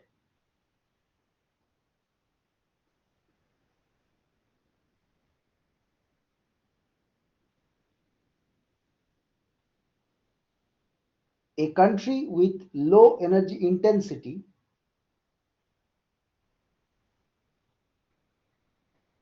low लिखो ना, lower लिखो, a country with lower energy intensity may have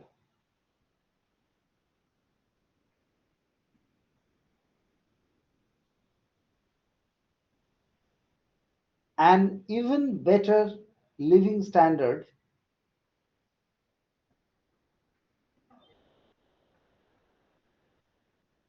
with lower per capita, with lower per capita energy consumption.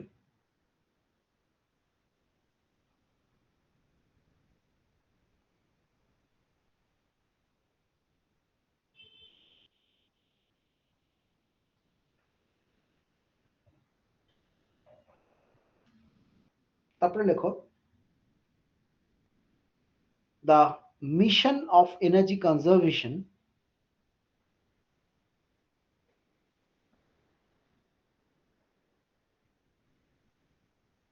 measures of a country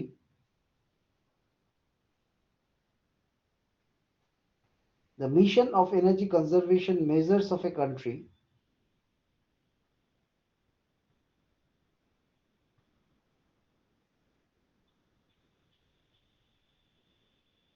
is to reduce this energy intensity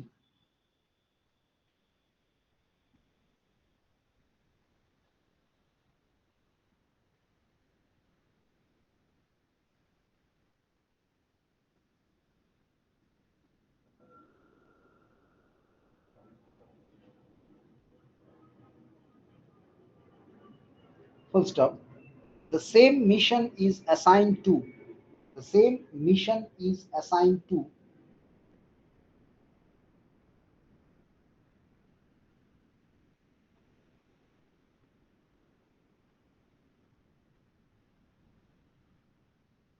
Bureau of Energy Efficiency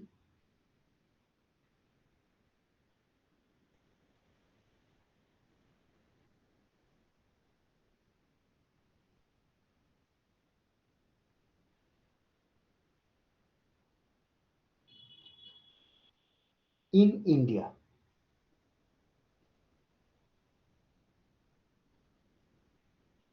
তার মানে B কিন্তু formed হয়েছে to plan, execute, assess, progress for better energy conservation measure as a whole in this country, এবং তাদের sole defined target হচ্ছে national লেভেলে energy intensity কমাতে হবে, অর্থাৎ ratio of this total energy consumption divided by GDP এটা কমতে হবে। জিডিপি বাড়বে কিন্তু এনার্জি কনজাম্পশন বাড়তে পারবে না, কমবে। এটাই হচ্ছে কিন্তু ব্যুরো অফ এনার্জি এফিসিয়েন্সির পারফরমেন্স অ্যাসেসমেন্টের ক্রাইটেরিয়া, তোমাদের যেরকম ক্লাসের মার্কস টার্কস দিয়ে যোগ করে একটা গ্র্যান্ড টোটাল হয়, ঠিক সেরকম এখানেও কিন্তু ব্যুরো অফ এনার্জি এফিসিয়েন্সির পারফরমেন্স ইন্ডিকেটর কিন্তু হচ্ছে এই এনার্জি ইন্টেন্সিটিটাকে তাদের অ্যাকশনের মধ্যে দিয়ে ওভার দ্য ইয়ার্স তারা কমাতে পারে কিনা। Any queries up to this? Sir, does higher per capita energy consumption mean indicated better living standard previously? Like, now, previously তাই ছিল। যখন এনার্জি কনজারভেশন মেজার্স ছিল না, তখন কিন্তু তুমি ব্যাপারগুলো দেখো, এই যে টার্মিনোলজি গুলো we use, they are not necessarily always lead to the actual meaning. এগুলো কিছুটা মানে ওই নোশনাল ভ্যালুতে নিয়ে নেওয়া হয়। That time as there was no concept of energy conservation measures, তখন কিন্তু most of the devices equipment were almost comparable in all the countries. এবং যার ফলে যত ইউজ ইউজ অফ ইলেকট্রিসিটি বেড়েছে, তত ন্যাচারালি আমাদের standard of living in general একটা কোরিলেশনস হচ্ছে। তোমার যেখানে ইলেকট্রিসিটি কনজাম্পশন কম, তার মানে সে মডার্ন ডিভাইসও কম ইউজ করছে, এবং তার সাথে কিন্তু আমাদের natural standard of living is also connected.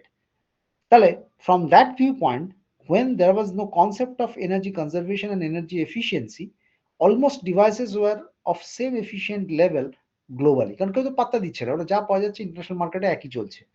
তাহলে তখন কিন্তু ওই এনার্জি কনজাম্পশন পার ক্যাপিটা বাড়া মানেই ছিল they are using more energy for more energy utility services, এবং তার সাথেই কোরিলেশন ছিল তার লাইফ স্ট্যান্ডার্ডটাও একটু বেটার। এখন যেহেতু এনার্জি ইন্টেন্সিটি কনসেপ্টটা ঢুকে গেল এবং এনার্জি কনজারভেশনটা একটা প্রায়োরিটি সেক্টরে চলে এলো, একই জিনিস আমার একই সার্ভিসে গিজার, আমাদের অত্যন্ত ইনএফিশিয়েন্ট একটা ডিভাইস, সেই গিজারেরও কিন্তু ইলেকট্রিক্যালি কতখানি কনজামশন হবে, অর্থাৎ ইলেকট্রিক্যাল এফিসিয়েন্সি গিজারে কি হবে, সেটা ডিপেন্ড করে তুমি যদি প্রপার ইনসুলেশন না করতে পারো। এবং শুধু ইনসুলেশন দিয়েও হয় না, টাইমার, মানে আমার টেম্পারেচার সেন্সার থাকতে হবে। এখন ইলেকট্রনিক্স ভীষণ ইনভলভ থাকে মানে এফিসিয়েন্ট গিজারগুলোতে। ও যে মুহূর্তে টেম্পারেচারটা রিচ করে যাবে, সে মুহূর্তে কাট অফ করে দেবে, করে দিয়ে ওখানে ইলেকট্রিসিটি কনজাম্পশনটাকে সেভ করবে। আদারওয়াইজ তুমি যদি ওখানে হায়ার টেম্পারেচারে যদি ওটাকে হিট করে দাও, তাহলে হিটটা কিন্তু তোমরা নিজেরাই জানো, অ্যাটমসফিয়ারিক টেম্পারেচার কনস্ট্যান্ট থাকলে ভিতরের গিজারের টেম্পারেচার যদি বাড়তে থাকে, অটোমেটিক্যালি হিট ট্রান্সফারটাও বাড়বে। তাহলে এই ক্রমাগত ইলেকট্রনিক কন্ট্রোল সিস্টেমস এর মধ্যে দিয়ে কিন্তু এই গিজারেরও percentage efficiency, sorry, energy efficiency বাড়ানো হচ্ছে, যে কারণে ভারতবর্ষের গিজারগুলোতে এখন কিন্তু স্টার রেটিংও দেওয়া থাকে, অর্থাৎ কোনটা থ্রি থ্রি স্টার, কোনটা ফোর স্টার, ফাইভ স্টার হচ্ছে হাইস্ট রেটিং। তার মানে এবারে গিজারের সার্ভিস আমার যখন আগে যখন ইলেকট্রিসিটি কনজিউমড হতো গিজারে, তার মানে কি আমার হট ওয়াটার সাপ্লাই আছে, একটা বেটার লিভিং স্ট্যান্ডার্ডের ইন্ডিকেটর তো বটেই। কিন্তু এখন কিন্তু ওই হট ওয়াটারে যদি আমার লেসার অ্যামাউন্ট অফ এনার্জিতে সাপ্লাইড হয়, তাহলে এফেক্টিভলি আরেকটা দেশের তুলনায় দেখা যাবে তার পার ক্যাপিটা এনার্জি কনজাম্পশন কম, আর তা সত্ত্বেও কিন্তু সে সেই ইউটিলিটি সার্ভিসটা পাচ্ছে। অর্থাৎ আমার এনার্জি কনজাম্পশনের উদ্দেশ্যটা হচ্ছে একটা ইউটিলিটি সার্ভিস ডেলিভারি করা। সেই ইউটিলিটি সার্ভিস ডেলিভারি করাটা আগে যেহেতু এনার্জি কনজারভেশন কনসেপ্টটা মানুষের মনে ছিল না, সেই জন্য যত বেশি ইউটিলিটি সার্ভিস বাড়তো, আমার পার capital কনজাম্পশনও বাড়তো।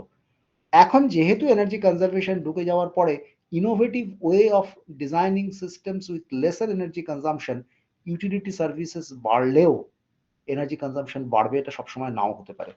So that very statement of per capita energy consumption of a country is an indicator. এখনো গ্রসলি এটা বলা হয়, কারণ সব দেশগুলোই এনার্জি কনজারভেশন মেজার্স আবার নিতে শুরু করেছে, সেখানে কাছাকাছি চলে আসছে আবার। কিন্তু এখনো কিন্তু দেশগুলোর মধ্যে ওয়াইড ভ্যারিয়েশন। ইউএস আর জাপানের এনার্জি ইন্টেন্সিটি তোমরাই খুলে দেখে নিও ইন্টারনেট সার্চ করে, এখনো বোধহয় অনেকটাই ডিফারেন্স আছে। Any queries up to this? So I can go to the next slide. Okay, আচ্ছা, now I am coming to energy security aspect. Conservations, energy intensity, এই টার্মসগুলোর সবের সাথে কিন্তু সবচেয়ে ইম্পর্টেন্ট পার্টটা যেটা, সেটা হচ্ছে আমার ন্যাশনাল এনার্জি সিকিউরিটি। এবারে একটা কথা চালু আছে যে সিকিউরিটিটা, defence is the top most, কিন্তু তা সত্ত্বেও কিন্তু very few countries in the modern world actually goes for war unless they are feeling threatened. কারণ সবাই জানে যুদ্ধ লাগলে, যেটা ছোটবেলায় ঘুষোঘুষি করলে যেমন যার গায়ের জোর সে জিতবে ঠিকই, কিন্তু অন্যজনেরও তো দুটো একটা মারবে, তাতে তারও ক্ষতি হবে। এখানেও ঠিক সেরকম, the concept of war is to be avoided as far as possible, because economically both countries will be affected, one major, another is rather minor, but minor means that can be also substantial loss. So যুদ্ধ generally এখন হয় না, কিন্তু obviously political সিনারিওটা এমন, কতগুলো কান্ট্রির ক্ষেত্রে তারা আবার দেখা যায় বাধ্য হয়ে যায়। যেমন রাশিয়ার ডিক্লারেশন হচ্ছে তাদের ওই রকম একটা যখন স্ট্রাকচার তৈরি হয়ে যাচ্ছে যেখানে ইউরোপিয়ান ইউনিয়ন রাশিয়ান কান্ট্রিজের মধ্যে ঢুকে পড়বে, সেটা রাশিয়ার নিজের ইন্টারেস্টকে এফেক্ট করছে বলে ইউক্রেন ওয়ারটাকে ডিক্লেয়ার করেছে। আমি রাশিয়াকে জাস্টিফাই করছি না, but this is a way. আবার চীনের সম্বন্ধে ইন জেনারেল লোকজনের কমপ্লেন হচ্ছে ওরা সব দেশের থেকে ল্যান্ড এরিয়া গায়েব করার চেষ্টা করে। এই করে করে ওরা সব দেশে একটা যুদ্ধ পাকিয়ে রাখছে এবং আস্তে আস্তে ওরা বোধহয় আরো বেশি করে করবে, because they have emerge as a very good strong economy. এবং যারা পলিটিক্যাল সায়েন্স স্টাডিজ করে, আমার ইনফ্যাক্ট বিভিন্ন ডিসকাশনে এগুলো লোকজনের সাথে মানে ডিসকাশনে বসতে হয় বলে সেগুলো একটু একটু কানে ঢোকেও। এবং সেক্ষেত্রে কিন্তু চীন ভবিষ্যতের সমস্ত পজিটিভ মেজার্স এর পক্ষে একটা থ্রেটের জায়গা তৈরি করছে বলে অনেক পলিটিক্যাল সায়েন্টিস্ট মনে করছেন, ইন্টারন্যাশনাল রিলেশনস এর লোকজন মনে করছেন। এবং এটা কোন দিকে গড়াবে এই ইন্টারন্যাশনাল ডায়নামিক্সটা, সেটা ভবিষ্যৎ বলা খুব কঠিন। একসময় ছিল, আমরা যেটা দুটো টার্মিনোলজি ইউজ করি, একটা হচ্ছে ব্যালেন্স অফ পাওয়ার, আর একটা হচ্ছে আমাদের সুপ্রিমেসি অফ পাওয়ার। যখন রাশিয়া আর আমেরিকা ইকুয়ালি পাওয়ারফুল ছিল, তখন তাদের মধ্যে একটা ব্যালেন্স অফ পাওয়ার চলতো, এক দেশ আরেক দেশকে ঘাটাতো না, দুজন দুজনকে সমঝে চলতো, দুজনেই পাড়ার মাস্তান আর কি। কিন্তু উল্টো দিকে যখন রাশিয়া কোল্যাপস করে গেল, তখন সুপ্রিমেসি অফ পাওয়ারটা কিন্তু ইউএস এর হাতে চলে এসেছিল। সেই ফেজটা ভালো হয়েছে কি খারাপ হয়েছে সেটা সম্বন্ধে বিভিন্ন লোকের বিভিন্ন কমেন্ট আছে। সেই ফেজে একটা স্টেটমেন্ট ছিল যে why did you attack Iraq, তখন রাশিয়ার উত্তর ছিল, তোমার মধ্যে একটা হোয়াটসঅ্যাপে পেয়ে থাকবে, এটা আমি হোয়াটসঅ্যাপের যোগ থেকেই বলছি, যে because we thought that they have nuclear weapon. Then the next question was, why didn't you attack Russia? Then the answer of that US president was, we know that they have the nuclear weapon. মানে এই যে কনসেপ্টটা, যে ওইখানে আমি তাকে সন্দেহের জন্য দেশটাকে শেষ করে দিল তো ইরাকটাকে একদম ধরে, আর ওদিকে রাশিয়াকে কিছু ঘাটাতে সাহস পাই না কারণ ওদের যথেষ্ট নিজস্ব পাওয়ার আছে বলে। তার মানে একটা দেশের নিউক্লিয়ার ওয়েপন আছে এই সন্দেহে আমি শেষ করে দিতে পারি কারণ সে দেশটার নিজস্ব ডিফেন্স ক্যাপাসিটি অতটা বেশি নেই বলে। আরেকটা দেশের আবার যাদের নিউক্লিয়ার ক্যাপাসিটি আছে এবং ডিফেন্স ক্যাপাসিটি ভালো, তাদেরকে আমার ঘাটাতে যাই না। এটাই হচ্ছে পলিটিক্সের নিয়ম, এখানে আর কোনো নীতি টিতি বলে কোনো লাভ হবে না। তো এই দিক থেকে ভেবে দেখলে কিন্তু যেটা সবচেয়ে ইম্পর্টেন্ট আমাদের ভাবতে হবে, যে পলিটিক্যাল ডাইমেনশনসটা কিন্তু সবসময় ইকোনমিক্সের সাথে এবং যেটাকে আমাদের মানে আমরা বলি যে ইন্টার কান্ট্রি রিলেশনস এবং ডিপ্লোমেসি, তার সাথে ভীষণ রকম ডিপেন্ডেন্ট। এবং সেই ভিউ পয়েন্ট থেকে এনার্জি সিকিউরিটি ইস্যুটাও ভয়ঙ্কর ইম্পর্টেন্ট। অর্থাৎ energy security not necessarily always related to energy conservation only. যেমন আমাদের দেশের ভারতবর্ষের যে মুহূর্তে অয়েল সাপ্লাই এর একটা থ্রেট পড়ে যায়, সেই মুহূর্তে কিন্তু ভারতবর্ষ কেঁপে ওঠে, কারণ তার কিন্তু এখনো transport system completely dependent on, completely না হলেও এখন তো চেষ্টা করছে আস্তে আস্তে অন্যগুলোতে সুইচ ওভার করার, অনেকটা ডিপেন্ডেন্ট। এবং আমার তো বারবার লাস্ট হলদিয়া মিটিংও আইআইটি খড়গপুরের সিদ্ধার্থ মুখোপাধ্যায় এসেছিলেন, আমি জিজ্ঞেস করছিলাম যে স্যার আমরা মাঝখানে হাইব্রিড মোডটাতে গেলাম না কেন, নরওয়ে তো তাই করেছে ট্রানজিশন ফেজে, যে তেলের সাথে ব্যাটারিও থাকবে, কিছুটা হলেও অন্তত তেলটা আমার কমতো। তো উনি বললেন, we have miss the bus in the planning, মানে আমাদের প্ল্যানিং স্টেজেই ইন্ডিয়াতে কোনোদিন এই প্ল্যানটা না হলে উনি ইলেকট্রিক ভেহিকেলের উপরেই প্রেজেন্টেশন রেখেছিলেন আমাদের একই সেশনে। তখন আমি ওকে জিজ্ঞেস করেছিলাম, এটা আমার মাস্টারমশাইয়ের মতোই ওনারা, তখন উনি কিন্তু আমাকে জিনিসটা খুব পরিষ্কার বললেন, যেটা আমরা উই হ্যাভ মিস দ্য বাস। মানে ন্যাশনাল পলিসি প্ল্যানিং এর রেসপেক্টে তখন কারোর মাথায় আসেনি যে তখন থেকেই ব্যাটারিটাকে ইন্ট্রোডিউস করতে পারলে কিন্তু আমরা আজকে অনেকটা এগিয়ে যেতে পারতাম। আর এখন এমন একটা সিচুয়েশনে পৌঁছেছি যেখানে ওয়ার্ল্ড অয়েল ক্রাইসিসটাও খুব ডমিনেটিং, এবং আমাদেরকে ইমিডিয়েটলি করতে হবে, কোথায় গিয়ে দাঁড়াবে কেউ জানে না। এনিওয়ে, তারপর থেকে কোন দিকে করাবে সেটা পর ভবিষ্যৎ বলে দেবে। তো সেগুলো হয়, মানে পলিসি প্ল্যানিংটা ঠিক সময় করতে পারলে ব্যাপারটা অনেক স্মুথলি হয় ট্রানজিশনটা। আদারওয়াইজ হয়তো অনেকগুলো হিকআপস হবে এখন, মানে এই হাইড্রোজেন বেসকে খুঁজে বেড়াচ্ছে, আবার ওদিকে ই মোবিলিটি খুঁজে বেড়াচ্ছে, এগুলো তো আমি একটাও সমালোচনা করতে পারি না, ব্যঙ্গ করতে পারি না, কারণ আমার ক্যাপাসিটিতে নতুন কোনো অল্টারনেটিভ সাবস্টিটিউশন নেই, গভর্নমেন্টকে এক্সপ্লোর করতেই হবে। কিন্তু এটাও সত্যি যে আমি নরওয়েতে যেটা চোখের সামনে দেখেছি, ওরা কিন্তু প্রথমে হাইব্রিড কার দিয়ে ওটা প্রথমে ইন্ট্রোডিউস করলো, অর্থাৎ তোমার ব্যাটারিও আছে, তোমার তেলও আছে, তুমি যতক্ষণ পারো ব্যাটারিতে টানতে চাইলে টানতে পারো, যখন তুমি পারলে সুইচ ওভার করে গেলে তেলে, তোমার ব্যাটারি ফুরিয়ে গেছে, তোমার চার্জিং স্টেশন নেই, তাহলে কি করবে? তখন তুমি তোমার পেট্রোল দিয়ে বাড়িতে এসে তারপর তুমি আবার ব্যাটারি চার্জিং করো। এই প্রসেসটা কিন্তু ভারতবর্ষে আমি এই এটাই কোয়ালিটি ওনার কাছে রেখেছিলাম যে why India didn't do that. তখন ওনার বক্তব্য হচ্ছে, we have miss the bus at the policy planning level. তো এনার্জি সিকিউরিটির ক্ষেত্রে যেটা ভাবতে হয়, নিজের এক্সিস্টিং রিসোর্সের মধ্যে এনার্জি কনজারভেশন মেজার্সটা কিন্তু একটা গ্লোবাল টার্গেট, এবং তাতে সব দেশই বেনিফিটেড হবে, ইন্ডিভিজুয়ালি বেনিফিটেড হবে। তুমি যত তোমার এনার্জি কনজারভেশন মেজার নিয়ে তোমার এনার্জি ইন্টেন্সিটি কমাতে পারবে, তত কিন্তু তোমার ওভারঅল সেভিংস তো হবেই, এবং ওভারঅল ইকোনমিক গ্রোথ হবে, এনভায়রনমেন্টাল পলিউশনস কম হবে, সবগুলোর ক্ষেত্রে বেনিফিট পাবে। But it doesn't mean it will add to your energy security, কারণ এনার্জি সিকিউরিটির মধ্যে কিন্তু সেভারাল ইস্যুস থাকে, তোমার অলরেডি কনজাম্পশনস অফ এনার্জি প্যাটার্নটা কি হয়ে রয়েছে, তার মধ্যে কিন্তু এনার্জি সিকিউরিটিটাও, অর্থাৎ energy security is linked to energy conservation, but it is not completely assured by energy conservation at all. It needs a very proactive, advanced energy planning. এবার আমি চলে আসছি ইস্যুসগুলোর মধ্যে। কি কি 7 ফ্যাক্টরস গুলো আছে, তাহলে ডেফিনিশনসটা কি করলাম? Continuous availability of energy in all required forms. সেটা বিভিন্ন ফর্মে হতে পারে। আমাদের রান্নাঘরের যে এলপিজি সাপ্লাই লাগে সেটাও কিন্তু এনার্জি ইউটিলিটি সার্ভিসের মধ্যেই পড়ে। ইলেকট্রিসিটিটা মেইন, কিন্তু আমাদের রান্নাঘরের কুকিং এর জন্য লাগে। ঠান্ডার জায়গাগুলোতে যদিও আমাদের ভারতবর্ষে সেই রিকোয়ারমেন্টটা খুব কম জায়গাতেই আছে, তা সত্ত্বেও সেখানে কিন্তু মানে বিল্ডিং হিটিং পার্টটাও খুব ইম্পর্টেন্ট একটা এনার্জি ইস্যুস। এছাড়াও আমাদের বিভিন্ন রকম এনার্জি অ্যাপ্লিকেশনস এর জায়গা, আদার দ্যান দিস, মানে এই হিটিং ফর্মে বিভিন্ন জায়গাতে আরো রিকোয়ারমেন্ট বিভিন্ন জায়গাতে রয়েছে। তাহলে এই অল ক্লাব করে continuous availability of energy in all required forms in sufficient quantities at an affordable cost for the people of the country, this is the definitions of the so called energy security. এইটা অনেকগুলো ফ্যাক্টরের উপর depend করে। In fact সবগুলো আমি যে club করতে পেরেছি আমি নিজেও বিশ্বাস করি না। তা সত্ত্বেও যে কটা আমার মনে হয়েছিল ইম্পর্টেন্ট পয়েন্ট আমি জাস্ট নোট করার চেষ্টা করেছি। একটা হচ্ছে ডিমান্ড সাইড ম্যানেজমেন্ট। কারণ ডিমান্ড সাইড ম্যানেজমেন্টের ডেফিনেশনসটা তোমাদেরকে তৈরি অলরেডি করে দিয়েছি আমি, যে তুমি তোমার নিজের দুভাবে তো তোমার জিনিসটাকে ম্যাচ করাতে পারো।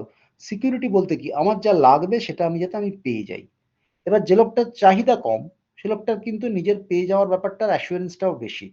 অর্থাৎ যে লোকটার চাহিদা বেশি সে কিন্তু সেটা নাও পেতে পারে, তখনই তার ইনসিকিউরিটি তৈরি হবে। তাহলে ফার্স্ট অ্যাপ্রোচ যেটা সবচেয়ে এফিশিয়েন্ট অ্যাপ্রোচ বলা হয়, সেটা কিন্তু অ্যাডভান্স কান্ট্রিজ গুলো অত্যন্ত গুরুত্ব দিয়ে, অর্থাৎ ইউরোপ ভীষণ গুরুত্ব দিয়ে ডিমান্ড সাইড ম্যানেজমেন্টকে দেখে।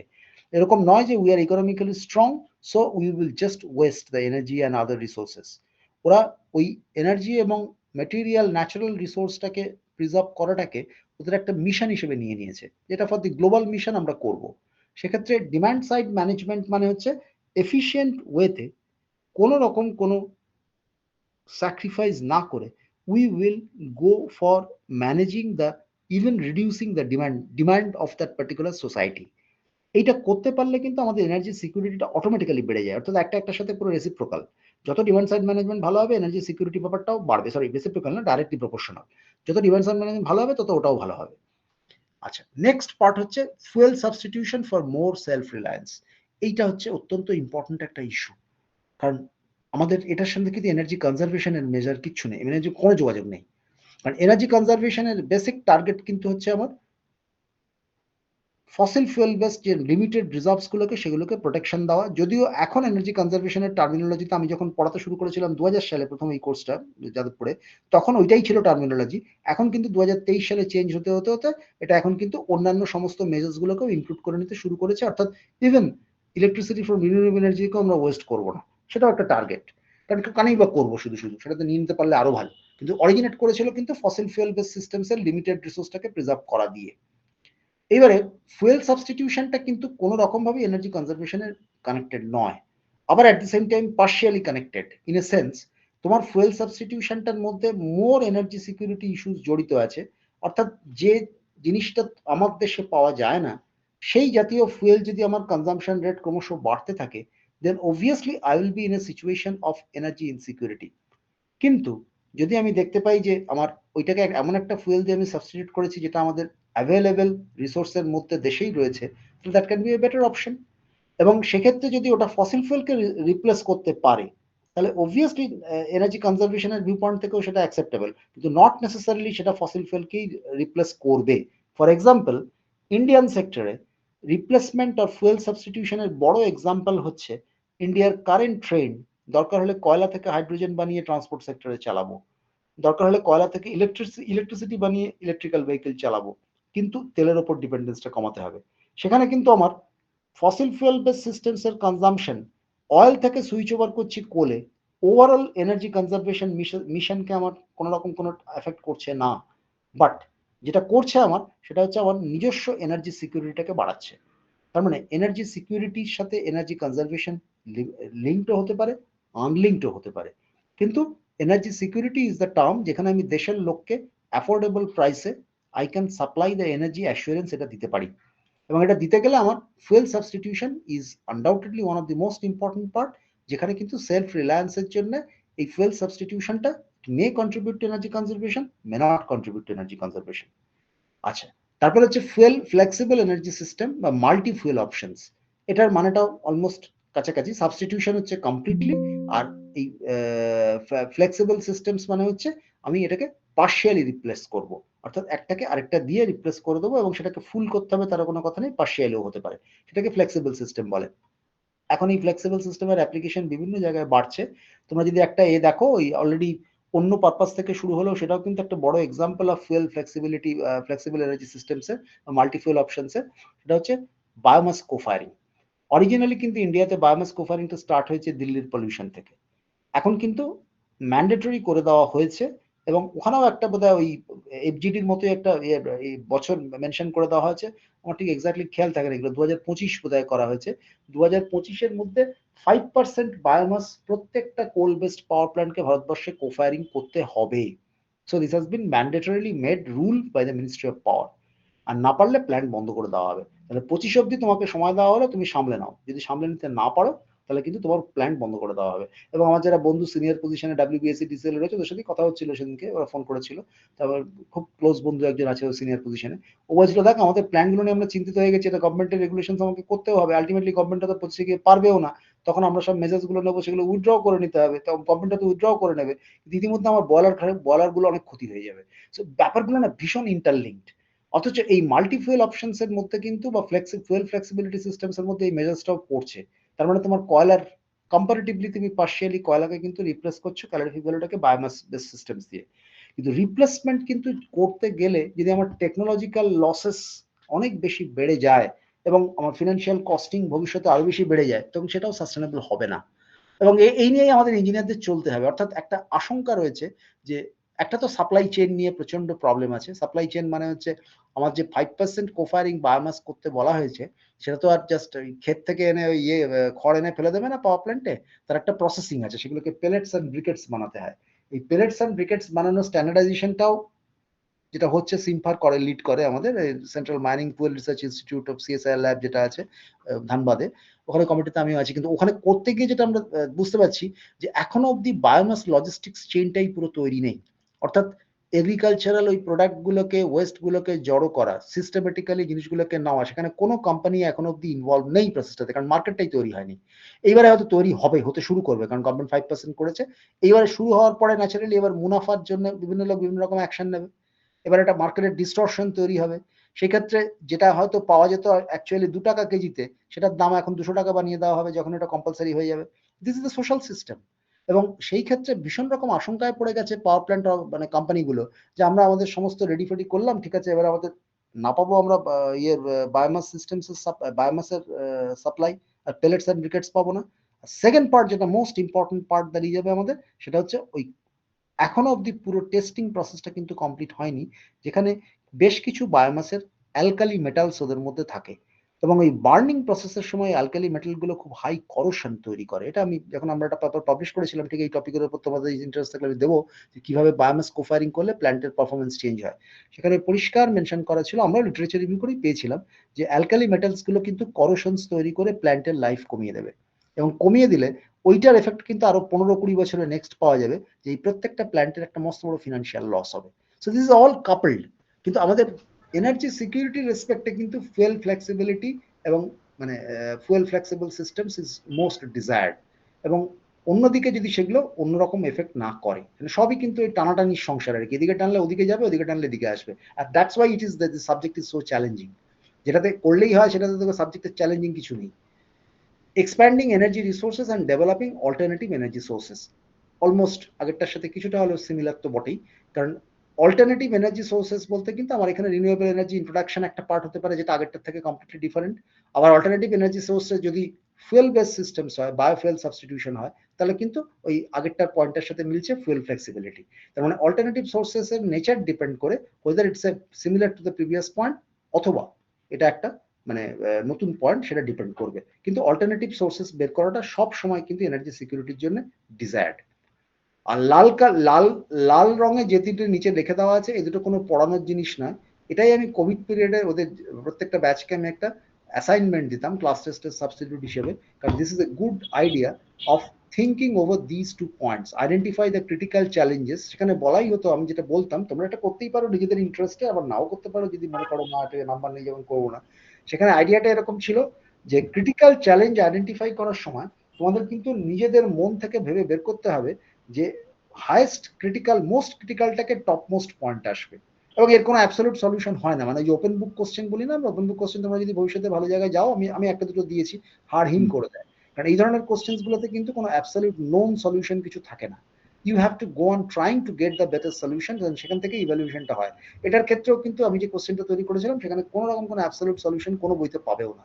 You just start thinking what should be the critical challenges of the world, অর্থাৎ গ্লোবাল রেসপেক্টে তুমি কোনটাকে হাইস্ট চ্যালেঞ্জ বলে মনে করছো, তারপর অর্ডার অফ দি 5টা বা 10টা পয়েন্ট যদি লিখতে চাও লিখে ফেলো পরপর, ইন অর্ডার অফ ক্রিটিক্যালিটি। আর তারপরে হচ্ছে critical challenges with respect to our country. এবং এই দুটো কিন্তু নট নেসেসারিলি সব পয়েন্টগুলো আইডেন্টিক্যাল হবে, অধিকাংশ পয়েন্টই আলাদা হবে। মানে গ্লোবাল রেসপেক্টে দেখতে গেলে একরকম চ্যালেঞ্জেস, আর ন্যাশনাল লেভেলে দেখতে গেলে একরকম চ্যালেঞ্জেস। এটাকে আমি দিতাম মেইনলি হচ্ছে system approach, or rather the policy planning approach to build up. কারণ এগুলো পলিসি আমি পড়াচ্ছি, অর্থাৎ স্টুডেন্টদের মধ্যে ওটা বিল্ড আপ করা উচিত, কিভাবে একটা সিস্টেমকে দেখবো on the basis of resource availability, countries own challenge, or people's own challenge with respect to the solution and the constraints available, constraints imposed on that particular system. Global constraint, local constraints দুটো আলাদা। এটাই কিন্তু African country হয়ে গেলে completely different হয়ে যাবে চ্যালেঞ্জটা। আবার গ্লোবাল প্ল্যানিং শুধু আফ্রিকান কান্ট্রিকে ধরে করা যাবে না, ওদেরকে একটা ওয়েটেজ দিতে হবে, তার সাথে অন্য অ্যাডভান্স কান্ট্রিজ গুলোর আরো ওয়েটেজ আপ টু দিস। আজকে হয়তো নতুনটা ঢুকবো না, গ্রিডটা পরের দিন ঢুকবো। স্যার বলেন। বলছিলাম যে আপনি বললেন না যে 5% বায়োমাস কো ফায়ারিং করতে হবে কোলে